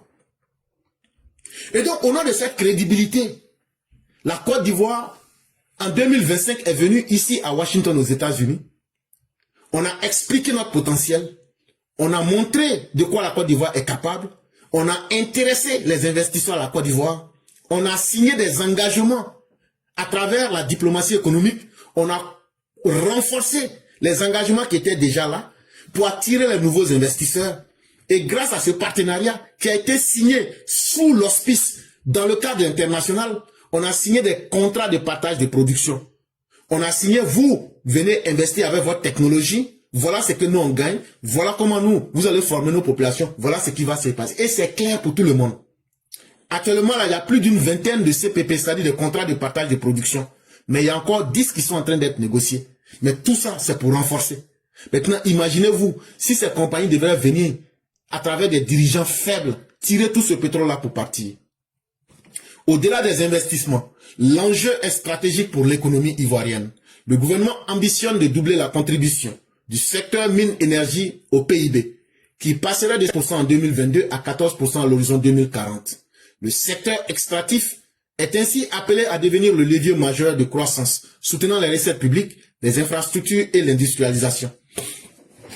Donc, quand le président Ouattara prend le pouvoir en 2012, tout ce qui est mine, tout ce qui est énergie, tout ce qui est comme l'or tout en bas de la terre, là, ça ne représentait que 7%.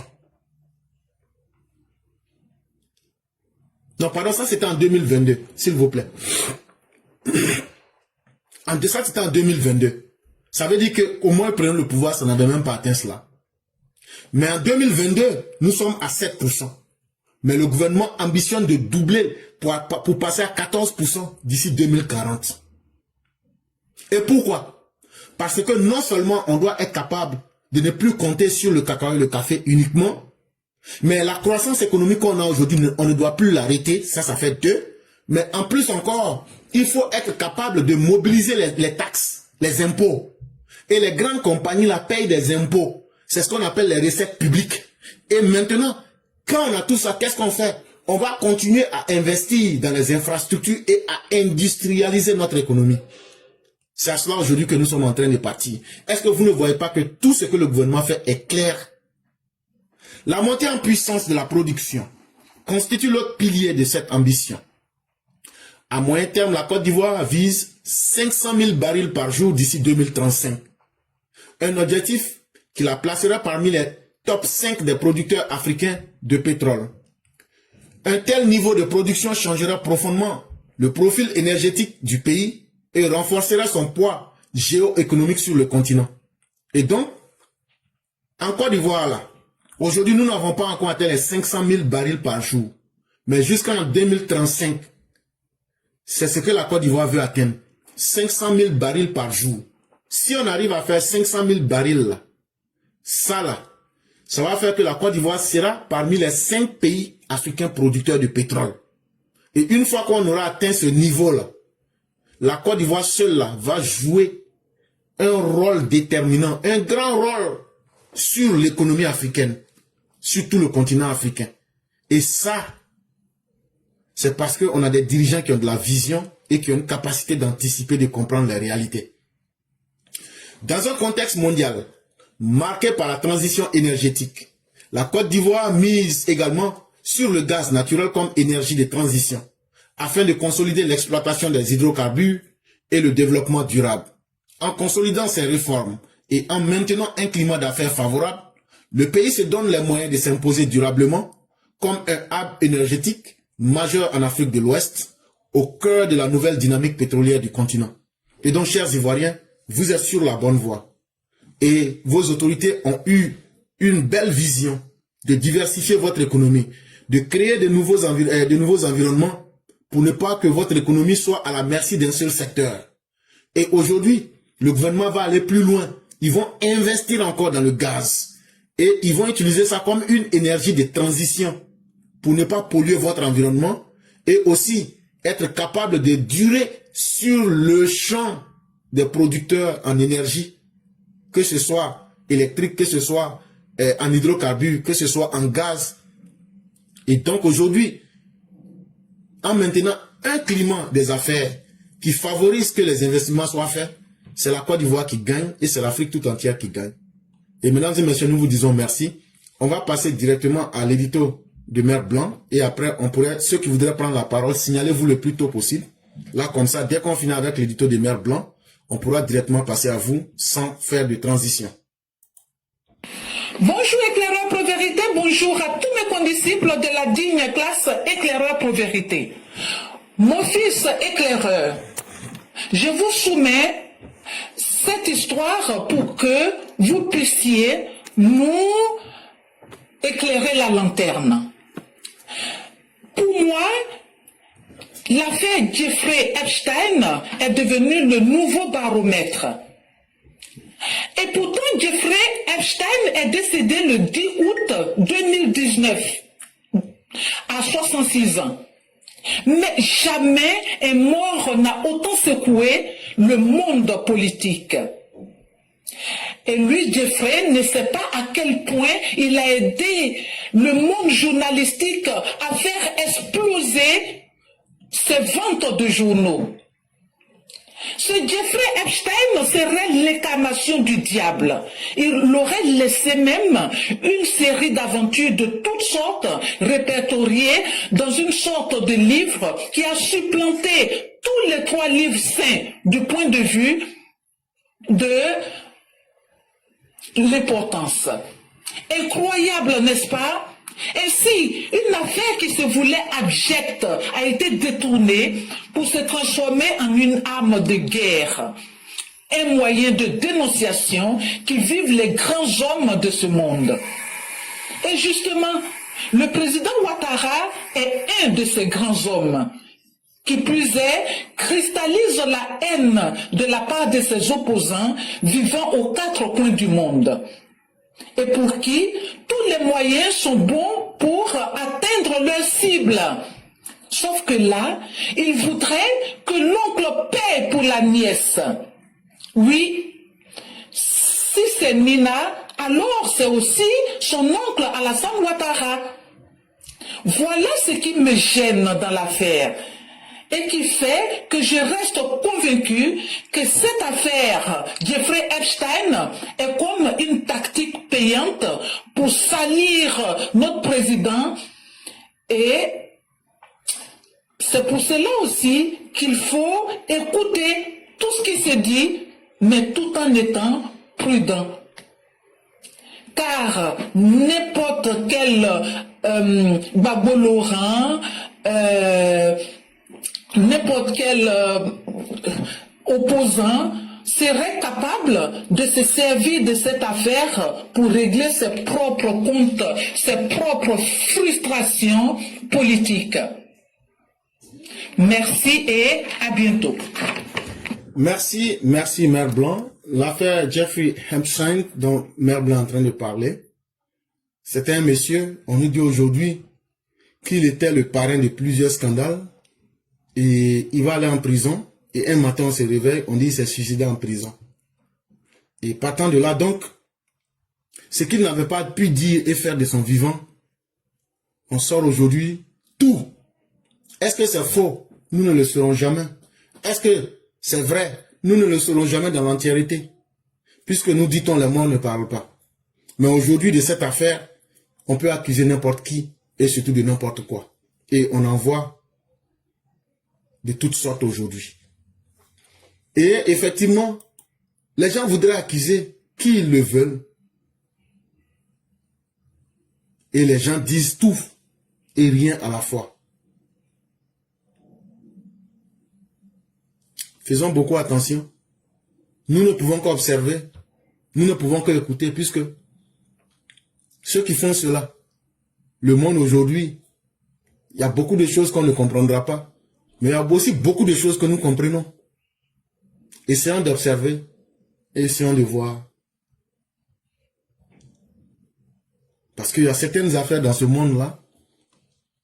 Il suffit simplement d'observer parce que le temps finira par mettre chaque chose à sa place. Et Dieu merci. Que Dieu nous mette à l'abri du mal et que Dieu fasse que nous ne soyons jamais des serviteurs du démon et du mal. Parce que c'est la chose la plus détestable. Merci à Mère Blanc d'avoir réveillé cette histoire. On espère bien que les uns et les autres comprendraient que le monde n'est pas simplement ce que vous voyez, mais ce que certains voudraient. Et donc on doit être capable d'observer.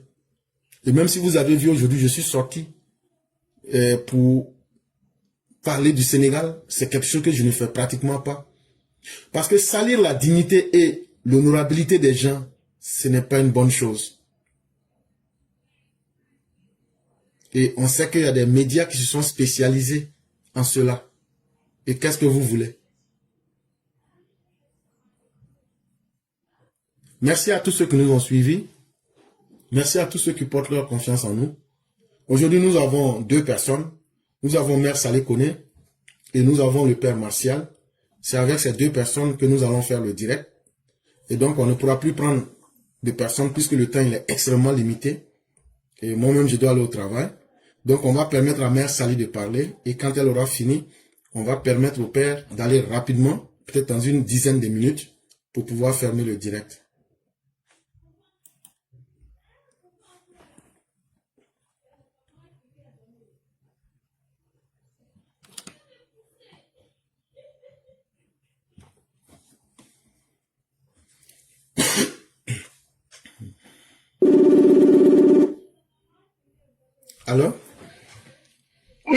Bonjour mon professeur 5 étoiles. Bonjour, cher mère, comment allez-vous? Alhamdulillah, et vous? Dieu merci, tout va très bien. Et la famille? Alhamdulillah, et de ton côté? Grâce à Dieu, tout va bien. Ah, Dieu merci, alhamdulillah. Ok. Je vais faire papatouer hier là. Tes élèves ont mangé ta viande là comme ça. J'étais là, j'ai tout entendu. J'ai tout suivi, surtout Geneva. Ils n'ont même pas préparé un professeur, ils ont mangé ça cru comme ça. C'est surtout hier même là. Hier m'a déçu. J'ai dit, mes larmes pleuraient comme ça. Et c'est ce que Thomas Hobbes a dit, que l'homme est un loup pour l'homme. Ah, il y a tous les sorciers, il y a les sorciers ici. Geneva, le professeur, j'ai tout entendu. J'ai dit. Geneva ne fait jamais bonne chose, professeur. Moi, je te dis ça tous les jours. Geneva est en manio. C'est pas bon l'homme. Elle n'est pas bien. Elle n'est pas bien là. C'est pourquoi. Et puis elle m'a dit, manger ça vient, mangeons. Mangeons seulement. Bien là, moi, elle a dit arrêter, hein. Moi, elle est partie dire. Mais il dit, mangeons seulement, mangeons, il n'y a rien. Mais c'est qu'ils ont commencé là. On va aller jusqu'au terminus. Le dimanche, là, je ne vais pas les rater.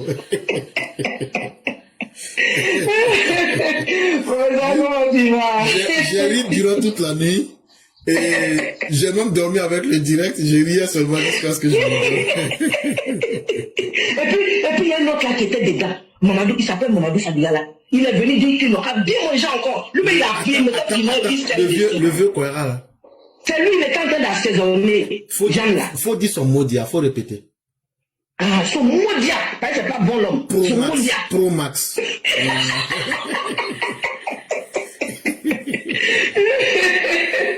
C'est un professeur, comment vous allez? Je vais très bien, cher mère, vous-même. Alhamdulillah. Dieu merci. Que Dieu fasse. Ok, je vais aller vite puisqu'il y a Martial qui vient. Je sais que lui, il sera plus long. Donc, je vais aller très vite et puis laisser. Il n'y a pas de problème. Ok, merci professeur. Bonjour à tous les épées, bonjour à tous ceux qui nous suivent. On va dire encore merci à Dieu pour la séance d'aujourd'hui. Vraiment que Dieu nous garde dans ses grâces et nous fasse tous miséricorde. Et AIS, vous prenez notre pauvre. Vous ne prenez pas notre pauvre. Et la seule chose qu'on dépend de là s'appelle Dieu. Sinon vous là, nous on fait rien vous. Regardez qu'on fait un an du Souba, d'après au campement. Faire un an du Souba, on s'en fout de vous. Voilà, la Côte d'Ivoire demeurera, parce que la Côte d'Ivoire a sa tête, des gens que Dieu même a sa main sur eux. Voilà, donc nous on fait bien vous. Tout ce que vous racontez sur la toile là, c'est vous qui souffrez. Notre Côte d'Ivoire là est là, notre port là est là. On va utiliser ça pion, et puis vous n'êtes pas indispensable à la Côte d'Ivoire. Si vous dégagez, d'autres vont venir. C'est comme ça, ça y est. Nul n'est indispensable, c'est Dieu l'indispensable. Voilà. Professeur, il m'a arrêté là, juste c'était un coucou aujourd'hui. Je vais laisser le frère Martial venir. Oui. Si tu vois les commentaires des gens là en bas, déjà, tout ce que cette histoire là, déjà, c'est le père Amara Bakayoko qui les envoie. Et regarde ce qu'il est en train de dire en bas là-bas là. Que Geneva n'est pas seul, non? Elle aussi a son effet qui est ma ratata. Et il dit.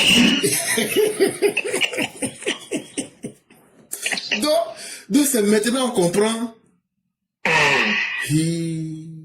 Moi, je te dis, quand tu entends Geneva quelque part net là, il faut commencer à courir. Moi, je vous dis ça tous les jours.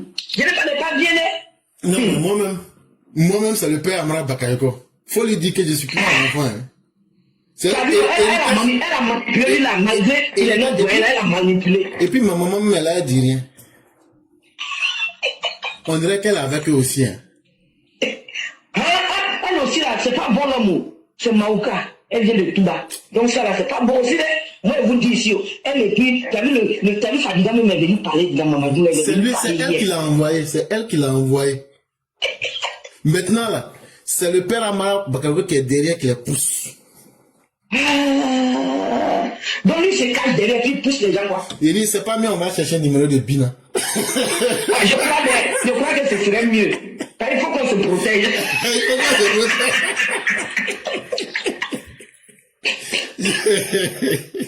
Bina, le vrai président du Mali.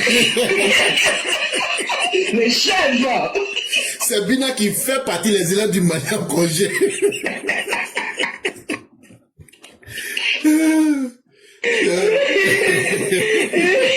Il n'a pas dit jeune garçon, je vais garçon, mais là.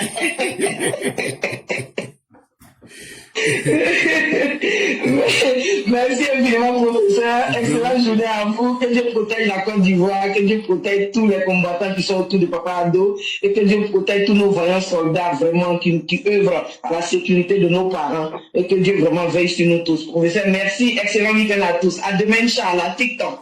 Vraiment, merci beaucoup, cher maire. Merci à toute la famille EPV. Merci vraiment à chacun et à chacune pour les efforts, pour la joie de vivre et surtout pour la fraternité.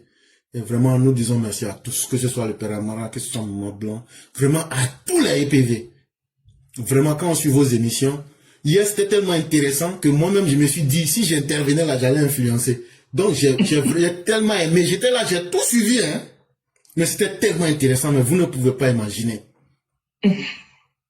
Et vraiment, merci à vous.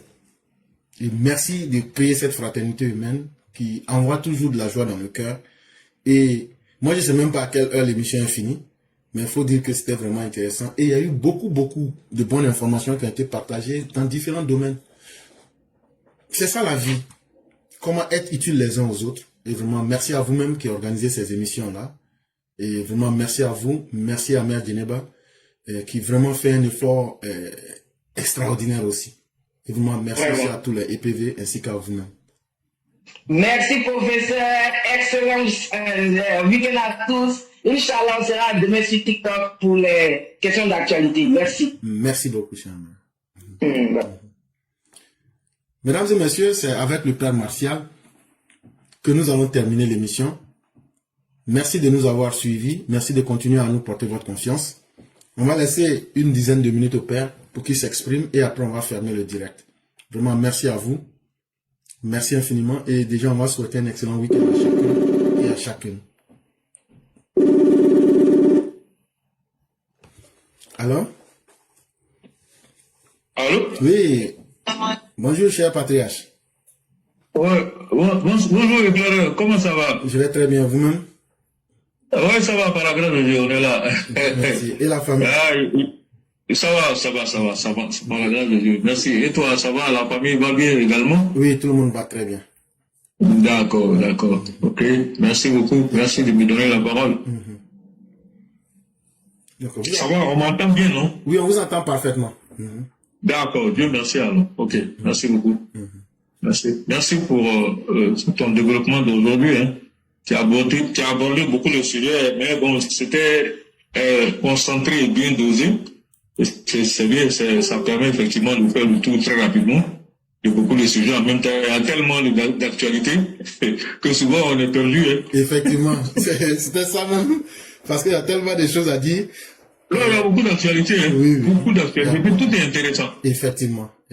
Tout est important aussi. Voilà.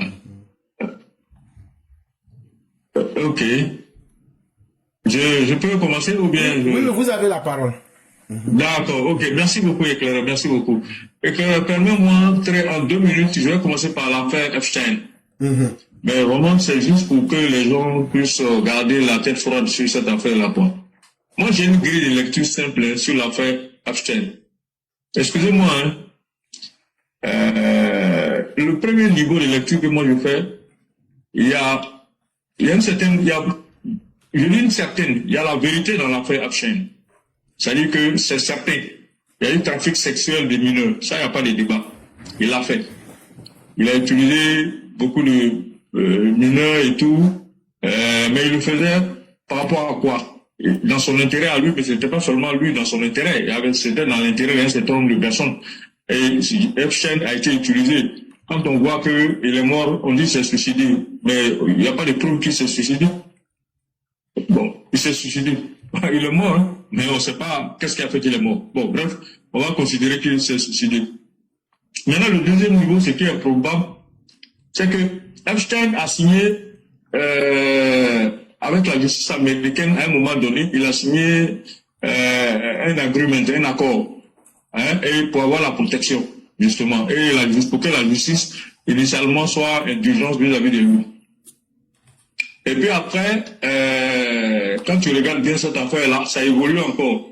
Et après, c'est une affaire qui dure depuis, je crois, les années 90. C'est pas maintenant, ça a commencé, hein, 99, pardon, 2000. C'est pas une affaire qui a commencé aujourd'hui. Donc c'est une vieille affaire, ça sort Ça se calme, ça revient, ça se calme, ça revient. Les gens instrumentalisent l'affaire Epstein. Les gens instrumentalisent. Les politiciens de tous les bords utilisent. Actuellement, les démocrates sont en train d'utiliser ça contre Trump. Et vous allez voir qu'à un moment donné, quand une faille va se présenter, les républicains vont utiliser ça contre les démocrates.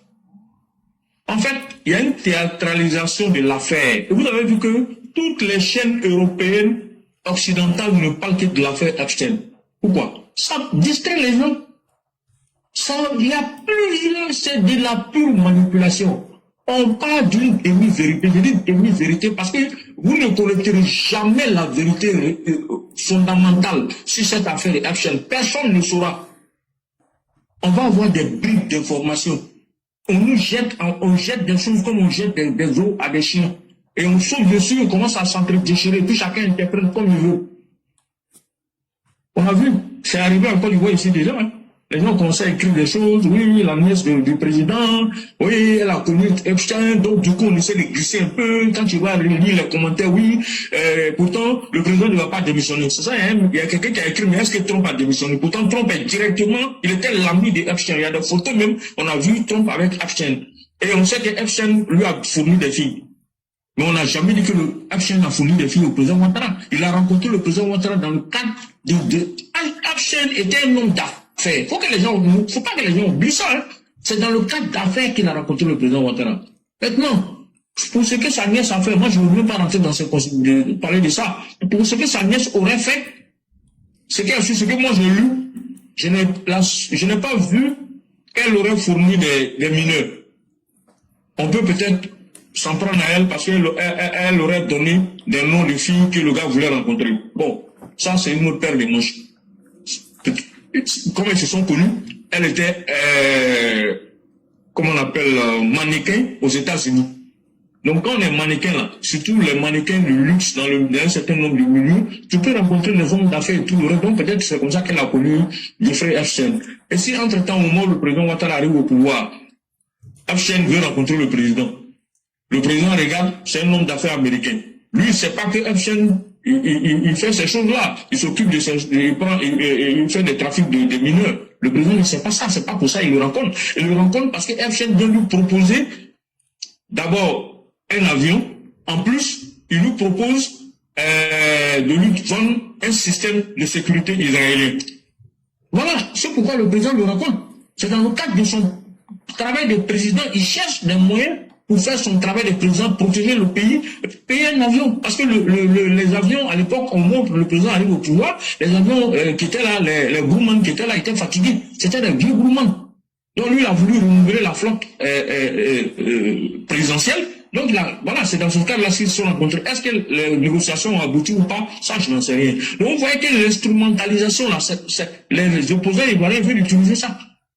Mais les politiciens n'osent pas s'emparer de ça parce qu'ils savent que c'est un couteau à double tranchant.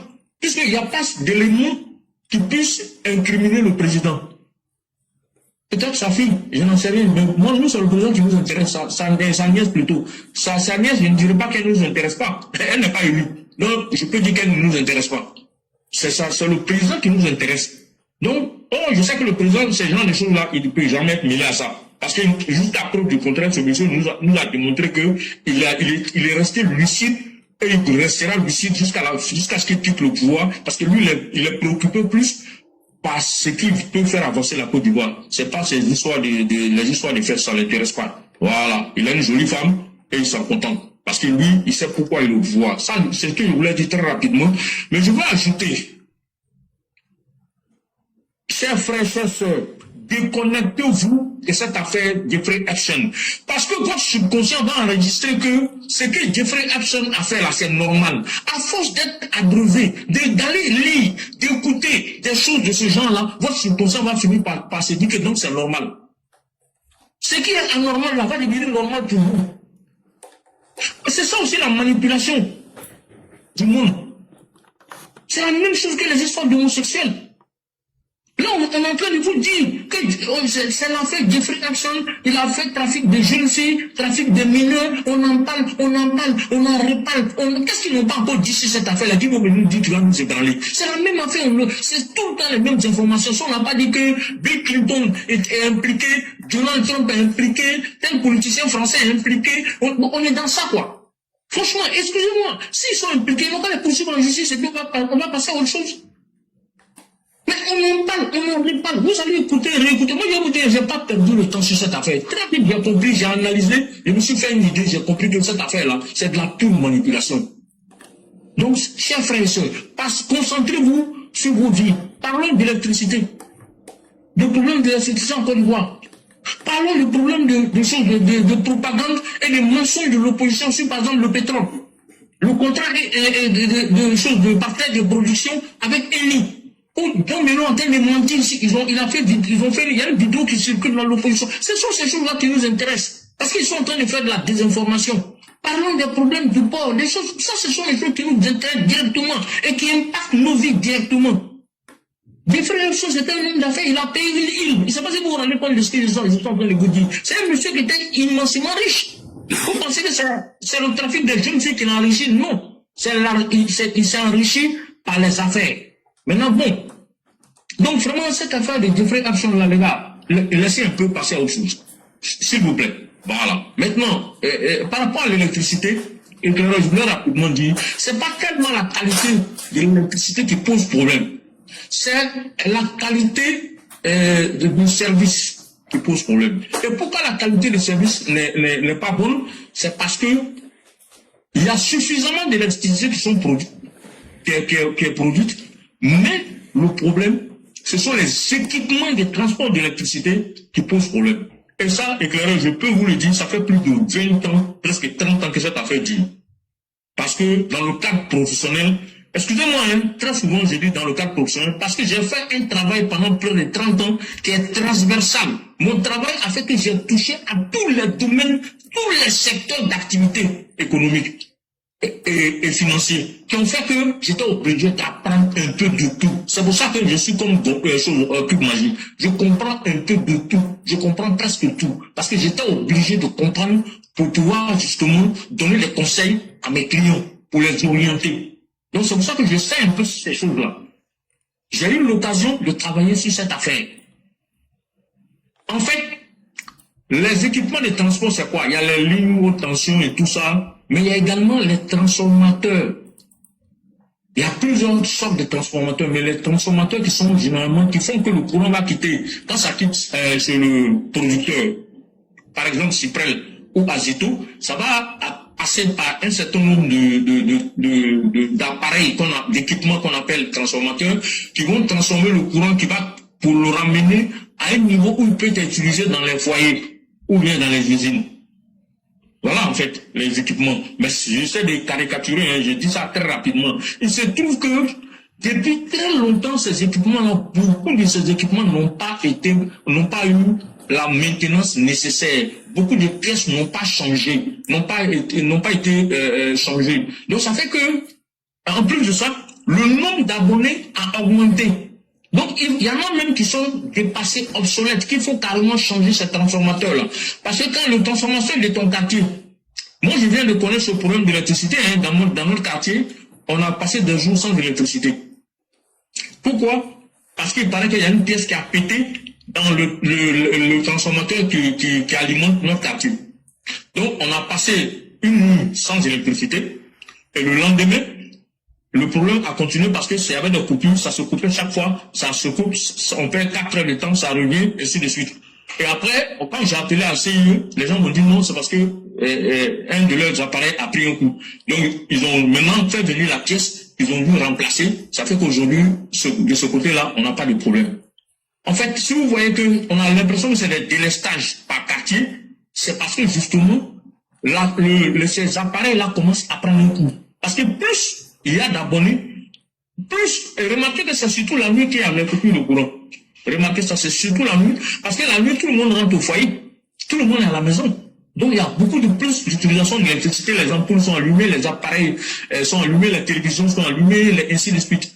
Donc ça fait qu'il y a beaucoup de coupures de courant. Ces coupures de courant là viennent surtout des équipements de transport. L'un des équipements les plus importants, c'est le transformateur. En plus de cela, il faut ajouter le vol d'électricité. Ça aussi c'est important. Parce qu'il y a beaucoup de gens qui se connectent et n'imaginez pas, ne pensez pas que le vol d'électricité c'est seulement dans les bas quartiers. Hein. Il y a aussi le vol d'électricité dans les hauts quartiers. Il y a des gens que vous ne soupçonnez même pas. Souvent sont connectés directement sur l'électricité publique par des moyens détournés. Et je sais de quoi je parle. Parce que ça aussi, j'ai eu l'occasion parce que nous, on a géré des contrats où, justement, il y avait ce genre de problèmes-là qui étaient posés. Il y a des gens que vous n'imaginez même pas. Malheureusement, je peux m'amuser à dire de non. Non seulement c'est pas correct, mais en plus, ça m'intéresse pas. Le plus important, c'est que il faut comprendre que il y a le vol d'électricité aussi qui contribue à rendre, à beaucoup plus, à mener les équipements de transport d'électricité à les mettre à rude épreuve. Si je dis tout bêtement, s'il faut 20 000 personnes sur un transformateur, pour un transformateur, s'il y en a 25 000, parce qu'il y a 3 000 ou il y a 5 000 qui sont inconnus, qui sont des voleurs d'électricité. La CEE ne sait même pas. Donc du coup, qu'est-ce qui va se passer? L'appareil va se chauffer. Et ça peut même s'arrêter. Une pièce peut péter, il faut venir changer. Donc ainsi de suite. Donc c'est surtout ce problème-là qui c'est l'une des explications. C'est pas la seule explication, c'est l'une des explications. Maintenant, l'autre explication aussi, et l'éclaireur, tu l'as abordé, tu l'as dit, c'est vrai. La CEE, je pense, a une part à entretenir. L'État aussi a sa part à travers sa structure là. J'oublie le nom. Bon, ça va me revenir. Il y a une structure de l'État qui gère les équipements de transport d'électricité. Mais là, il y a CEE a aussi ses propres équipements, y compris les transformateurs parmi ces équipements-là.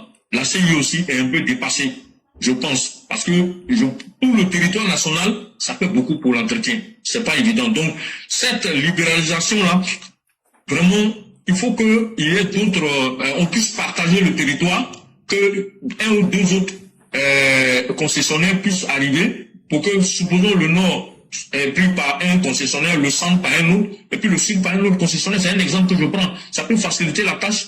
Ils vont se partager l'entretien et chacun va avoir sa part et ainsi de suite. À mon avis, c'est juste, je le dis comme ça, hein, mais ça peut aider aussi. Ça, c'est une réalité. Maintenant, rapidement, je vais parler de pétrole. Vous savez, Awad Dombelo s'est permis de raconter, je ne sais pas, devant un auditoire, que le contrat que nous avons passé avec Eni, on n'a que 15%, et que c'est un contrat, notre propre pétrole, on cède 85% à Eni. Il a dit vraiment des choses incroyables. Que de sortir de la bouche de quelqu'un qui est ingénieur, ça fait honte. Mais comme c'est un politicien, et que c'est un PPAC, vous les connaissez, c'est des menteurs. Et c'est un propagandiste, c'est un panafricain, c'est un menteur. Parce que c'est du mensonge et c'est un mensonge éhonté. De venir raconter des choses qui sont invraisemblables. Des contre-vérités aussi graves que les opposants prennent pour se promener de panel en panel pour raconter leur vie. C'est-à-dire qu'ils trompent volontairement ses propres frères et sur la base de ça, d'autres vont mourir de chagrin. Et il y a des gens qui ont mal au cœur pour mourir dans le vide. Mais l'affaire de Eni, c'est public. Le gouvernement ivoirien, il n'y a pas un gouvernement qui est aussi transparent que le gouvernement ivoirien actuel. L'affaire Eni est un exemple. C'est quelque chose qui se trouve dans le domaine public. Allez-y taper sur Internet. Le contrat est sur Internet. Et puis on a même signé encore récemment, Petrosi vient de signer quelque chose. Donc je vous explique en 2 mots. C'est une affaire qui se divise en deux étapes. Première étape, exploration. Quelqu'un, un explorateur, éclaireur vous a dit, il y a plein de gens qui ont signé des contrats avec l'État. Exploration, tu fais l'exploration, mais ça te risque et péril. Si on te donne le permis d'exploration, que tu fais ton exploration, que tu n'as rien découvert, c'est toi qui as perdu l'argent. Vous savez ce que Eni a mis dans cette affaire? Eni a mis plus de 11 milliards de dollars. Je ne sais pas si les gens se rendent compte, mais 11 milliards de dollars, ça fait 6 milliards.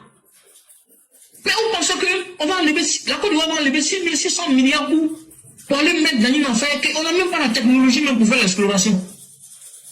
Eni vient, il nous dit que moi j'ai essayé de mener quelques enquêtes, j'ai l'impression que ici là, on peut trouver du pétrole. Est-ce que vous me donnez un permis d'exploration? Moi je vais aller vérifier s'il y a du pétrole là-bas. S'il y a du pétrole, voici comment on va partager. Le gouvernement va lui dire, ok, on signe les papiers. On signe les papiers. Eni va, Eni découvre. Il se trouve que c'est tellement costaud qu'on appelait ça baleine.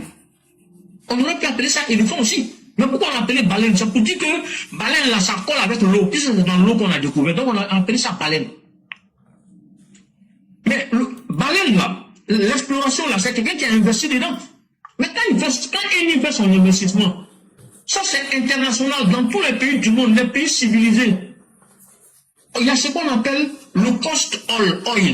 Le cost oil là, c'est quoi? C'est tout simplement un contrat que celui qui a découvert, qui a fait l'exploration là, passe avec le pays, avec la Côte d'Ivoire, pour dire, bon, moi je vais, sur le cost oil, ça permet de se rembourser. Ce contrat qu'on passe là, ils vont se rembourser. La finalité, c'est quoi? C'est de couvrir les frais de recherche de Eni là. On appelle ça CAPEX. Donc, c'est un frais de recherche de Eni là. Et quand ils vont faire ces recherches, donc dépenser 1 milliard, Petrosi n'a donné peut-être environ 1 milliard de dollars, c'est-à-dire 600 milliards de francs CFA. Les 6 000 milliards là, c'est Eni qui l'a supporté. Donc, on ne peut pas dire que Eni, tu prends 20%, quand il va avoir 80%, non, c'est pas comme ça fonctionne. Eni doit se rembourser. Mais figurez-vous, ce n'est pas 15%, c'est 22,5% que la Côte d'Ivoire a dans cette affaire-là. Mais cette part-là même, elle vient d'augmenter à 30%. Petrosi vient de signer un autre contrat, un avenant, qui fait que c'est passé à 30%.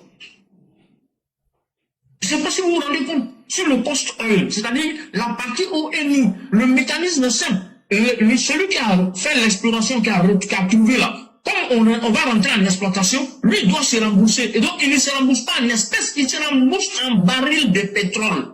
Et les gars, renseignez-vous un jour. Ce monsieur vient s'arrêter devant un auditoire et il ment. Impunément. Parce qu'il sait que les gens vont prendre pour aller s'asseoir sur les panneaux de TikTok sans savoir même de quoi ils parlent. Donc les gens se remboursent en nature, non pas en argent. La Côte d'Ivoire ne nous rembourse pas de l'argent. Lui se paye en pétrole. En baril de pétrole, quand ils exploitent là, il y a 200 000 barils par jour, donc ils ne prennent pas la Côte d'Ivoire. C'est en nature, c'est pas en argent. On ne lui paye pas de l'argent. Il ne met pas de l'argent dans sa poche, non. C'est par un. Il se rembourse. Jusqu'à ce que quand il va finir de se rembourser là, nous on va récupérer notre puits de pétrole. Ça, c'est la partie cost oil. Moi, j'essaie de simplifier. Hein. Maintenant, il y a la partie profit oil. La partie profit oil, là, c'est par rapport à la production maintenant, à l'exploitation du pétrole. Maintenant, dans cette partie profit oil, là, encore, à terme, là, la Côte d'Ivoire, vraiment, les gars, franchement, les panafricains, là, ils sont méchants. Hein. Ils sont méchants, les babos, là, ils sont méchants. Et malheureusement, les gens là, ils ont pris comment on l'appelle même. Domelo est en train de faire du babo. Et il sera pire que babo parce que lui, il se donne la casquette d'ingénieur, la casquette d'intellectuel de haut niveau, qui connaît certaines choses. Donc, quand il vient parler, les gens prennent sa parole pour parler d'évangile. Ils n'ont même pas le réflexe d'aller vérifier. Je vous dis, voilà ce que je vais leur dire. Si Eni détient actuellement 90% des participations dans le bloc CI 101 et 802, où c'est dans le champ des baleines, contre 10% pour Petrosi, ça c'était au début. Hein. Ça, je viens de vous dire que ça a augmenté. Hein. La part de la major italienne sur les bénéfices, écoutez-moi bien, hein, la part de la major ivoirienne sur italienne sur les bénéfices passera, mais le bénéfice net passera après amortissement des investissements à 48% contre 52% pour Petrosi. Je ne sais pas si vous comprenez. C'est-à-dire qu'à terme, au fur et à mesure qu'on avance, la Côte d'Ivoire va garder 52% et il va garder 48%. Bon, après ça, là, vous voulez que... Comment quelqu'un peut savoir ça et puis venir mentir devant une auditoire pour dire que oui, on a que 15%, notre propre pétrole, on a pris pour donner aux Blancs, et il dit en plus que le contrat est garanti par l'armée française. Et vous voyez, il mélange exprès. Qu'est-ce que l'armée française a à voir avec ça? Rien. Absolument rien. C'est un menteur, c'est un propagandiste, c'est un menteur, un fierté menteur. Il ment, on dirait qu'il n'a pas sur intestin. C'est incroyable. Ça m'énerve parce que c'est de la pure manipulation que ce monsieur est en train de faire. Deuxième manipulation qu'il va faire. Il dit que le pétrole coûte cher en Côte d'Ivoire, alors qu'en Russie, le pétrole fait 250 francs le litre. Un menteur jusqu'en demain matin. La Russie produit plus de 10 millions de barils par jour. La Côte d'Ivoire n'a même pas encore dépassé 200 000 barils par jour. Est-ce qu'on peut comparer ces deux pays-là? Mais la Russie, là, allez-y taper sur Internet. Le litre d'essence en Russie, c'est combien? C'est 400 francs. C'est même pas loin de 500, c'est 400 et quelques. C'est presque 500 francs le litre. Alors que lui dit que c'est 250. Tu as vu comment il ment? C'est presque le même prix qu'aux États-Unis.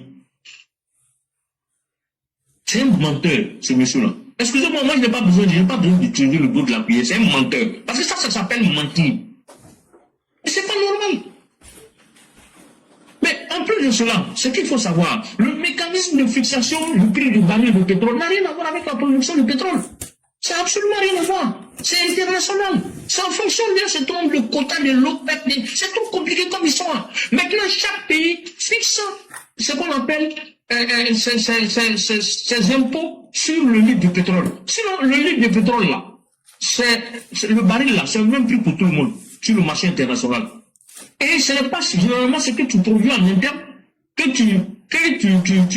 le Nigeria, là, il produit du pétrole. Mais allez-y voir le pétrole et le gasoil et l'essence coûte combien là-bas? C'est le prix est fixé à l'international. Et il y a une grille. Et dans la grille, il y a une part du pétrole, la part du pétrole brut. Et puis ensuite, il y a la part de choses qu'on appelle la part d'impôt que l'État met. En Côte d'Ivoire, il y a à peu près 35% d'impôt sur le gasoil, et pardon, sur l'essence, sur le super. 35% d'impôt sur le super. Mais les 35% d'impôt, il n'y a que 18% de TVA dedans. Le reste, c'est des impôts intermédiaires. Voilà, parce que le matériel qui a été payé, il y a des taxes qu'on prélève pour pouvoir récupérer un certain nombre de choses. Il faut comprendre ça. Et maintenant, il y a la marge des gens à la pompe et tout le reste, c'est-à-dire les compagnies pétrolières et tout le ça, c'est 20%. Voilà. Donc, voilà comment ça fonctionne. Éclaireur, voilà ce que je voulais dire. Je vais m'arrêter là. Merci beaucoup. On va peut-être développer ça davantage demain sur TikTok. On a suffisamment de temps là-bas. On peut vraiment, s'il y a des questions, on pourra répondre. Merci beaucoup pour votre attention. Je vous en prie. Merci beaucoup le patriarche. Merci de ce que vous avez déjà dit. Vous avez suffisamment enrichi l'émission.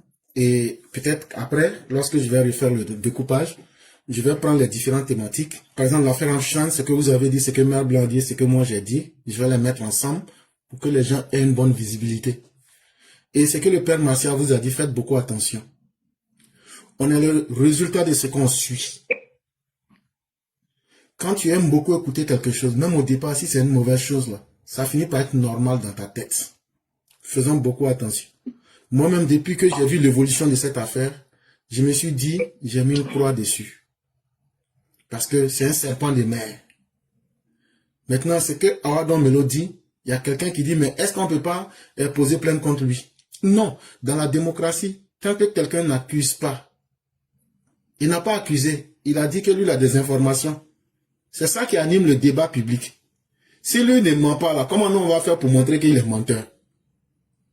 C'est quand la vérité vient effacer le mensonge que le menteur est désavoué.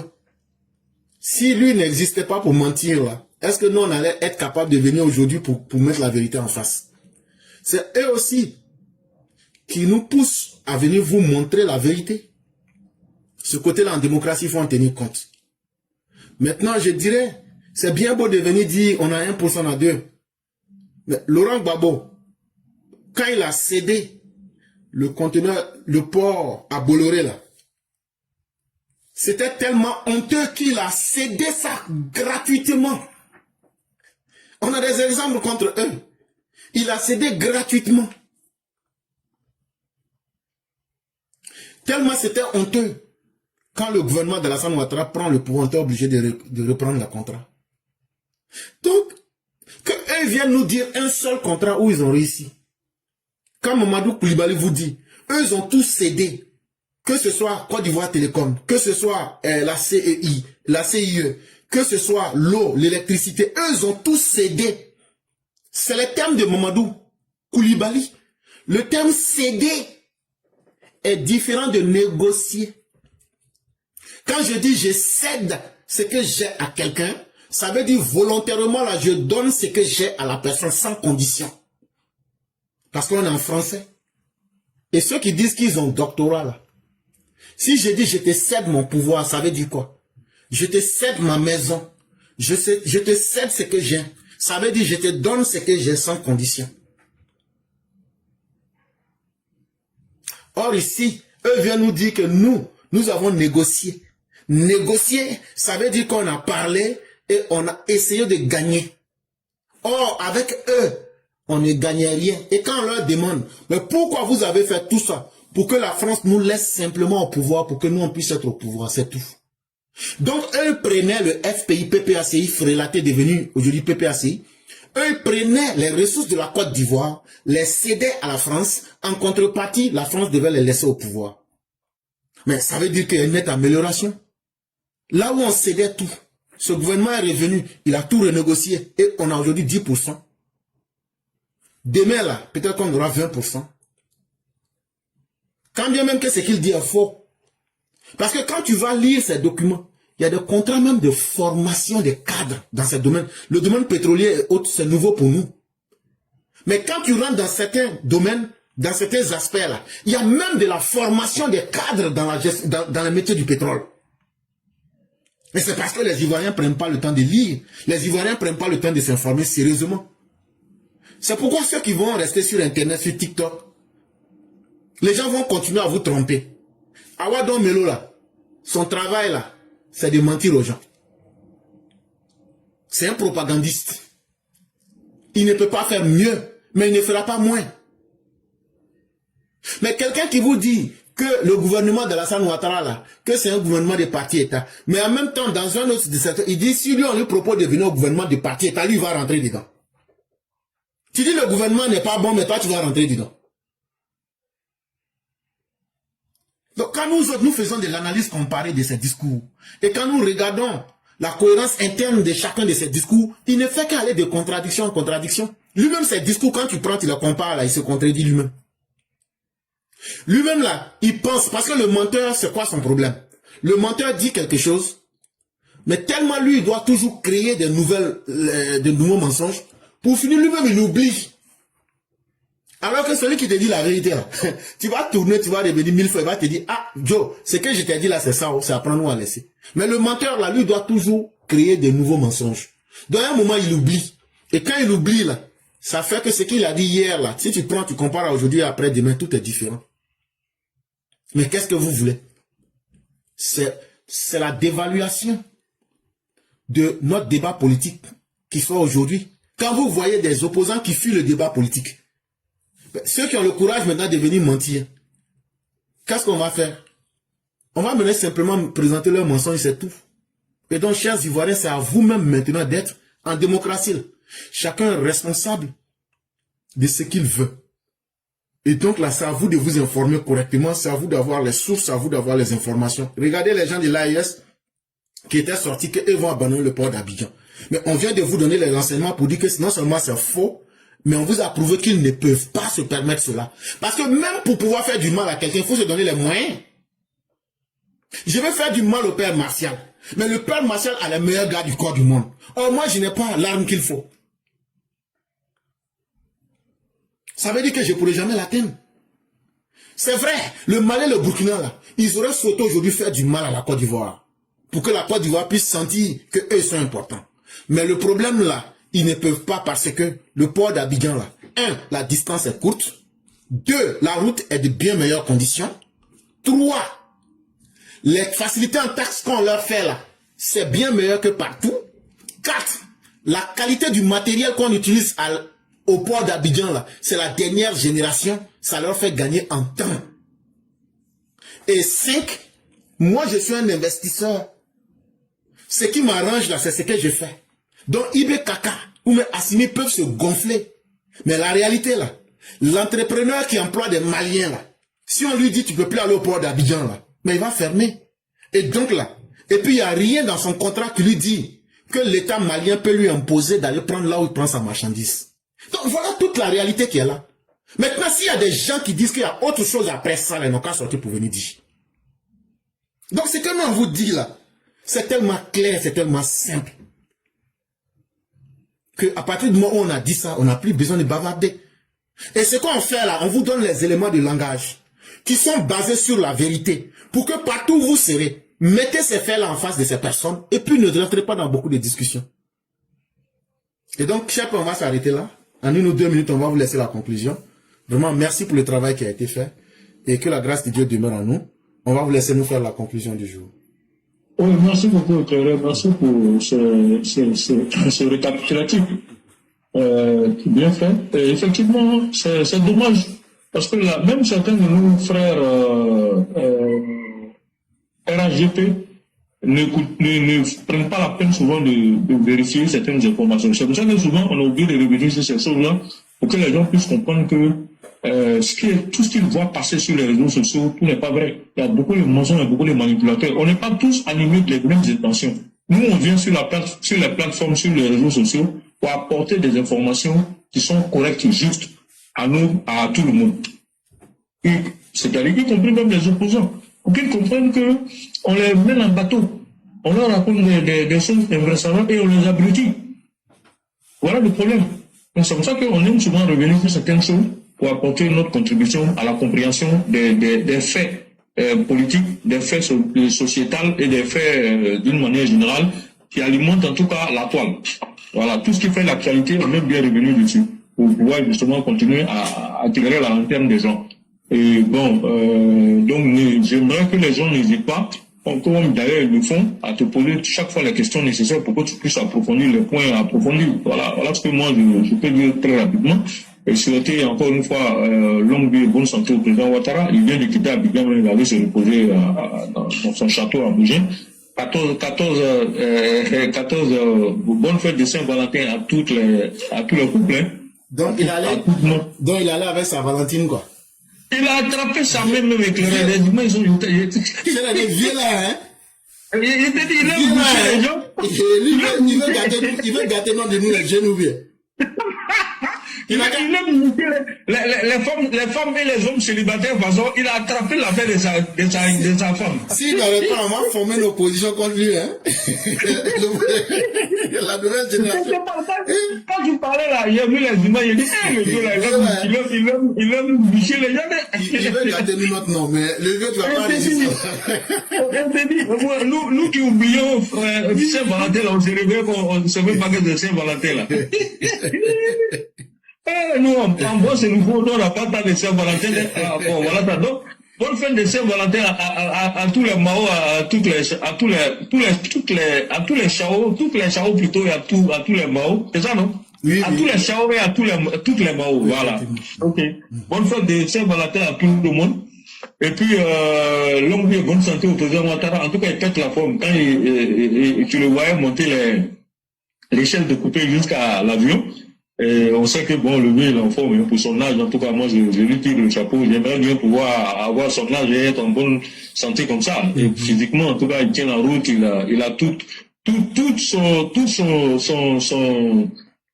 son raisonnement cognitif qui est en place. Hein. Voilà, franchement, j'applaudis, hein, que Dieu lui en donne encore longue vie et bonne santé. Surtout que Dieu l'inspire, parce que la tâche est immense. Il y a trop de choses à faire en Côte d'Ivoire. La preuve, quand on t'écoute, tout ce que tu as eu à aborder aujourd'hui, tu as tellement de choses à faire, hein, par rapport à l'électricité, on en produit suffisamment. Malheureusement, comme on l'a dit, les équipements de transport d'électricité sont à revoir. Donc, ce qui fait qu'il y a les coupures intempestives, on est tous victimes de ça. Hein. Voilà, mais il y a le comportement des CU aussi, je n'ai pas voulu en parler, mais je le dis, j'ai fait 2 articles dessus sur ma page. Rapidement, éclaireur, j'ai été victime de la CU. Non seulement ils ont coupé courant chez moi la veille, je n'ai pas dormi, j'ai dormi sans électricité. Le lendemain, j'arrive au bureau, ils ont coupé courant. Je vois, il y a courant chez tous les voisins, il n'y a pas courant chez moi. Donc, je me pose la question, et puis mon intuition me dit non, va vérifier. Donc, je rentre, dans mon téléphone, je vais sur Wave, je regarde, il y a 990 francs de pénalité que j'ai oublié de payer. Je dis bien 990 francs, c'est-à-dire moins de 1000 francs. Les pénalités, ils ont coupé mon courant à cause de ça. J'étais obligé de payer. J'ai payé et j'ai appelé le 179. La dame me dit, je lui dis, mais vous avez coupé l'électricité, je ne comprends pas, je n'ai pas de facture en retard. Oui, mais vous deviez 990. Mais vous vous êtes entendu parler? Vous êtes sûr que pour une facture de plus de 50 000 francs que j'ai payé, ma consommation d'électricité, j'ai payé, et je dois 990 francs, une partie, c'est-à-dire que j'ai payé une partie de la pénalité, mais je ne sais pas ce qui s'est passé, je n'ai pas payé 990 francs. Vous ne pouvez pas mélanger la facture prochaine, mais vous préférez arrêter l'électricité dans mon bureau. Et vous, vous rendez compte? Donc, du coup, c'est ça qui... Ça m'a suscité, ça m'a tellement énervé que le même jour-là, j'ai écrit un article que j'ai publié. Et j'ai compris qu'il y a beaucoup de personnes qui ont subi et qui subissent cette injustice-là. Parce que ce recouvrement punitif-là, c'est pas normal, c'est pas digne d'un service public. En plus, dont la qualité de service n'est pas bonne. Voilà, donc j'ai fait une lettre ouverte, et puis après j'ai fait un post là-dessus. Donc vraiment que Dieu nous aide pour que ces gens de service public-là puissent être améliorés. Que ce soit l'eau ou l'électricité, et le téléphone, l'internet et tout le reste. Parce que ça aussi, il y a à boire et à manger. Si on veut parler de ça, demain matin, on va nous trouver ici. Donc ça fait beaucoup de choses en même temps que le lieu doit régler. Mais que j'essaie, il ne pourra pas tout régler, il va faire ce qu'il peut. Et on souhaite que celui qui va venir à sa suite, nous on souhaite que ce soit TBO qui vienne, qui prenne ça dès maintenant à bras le corps.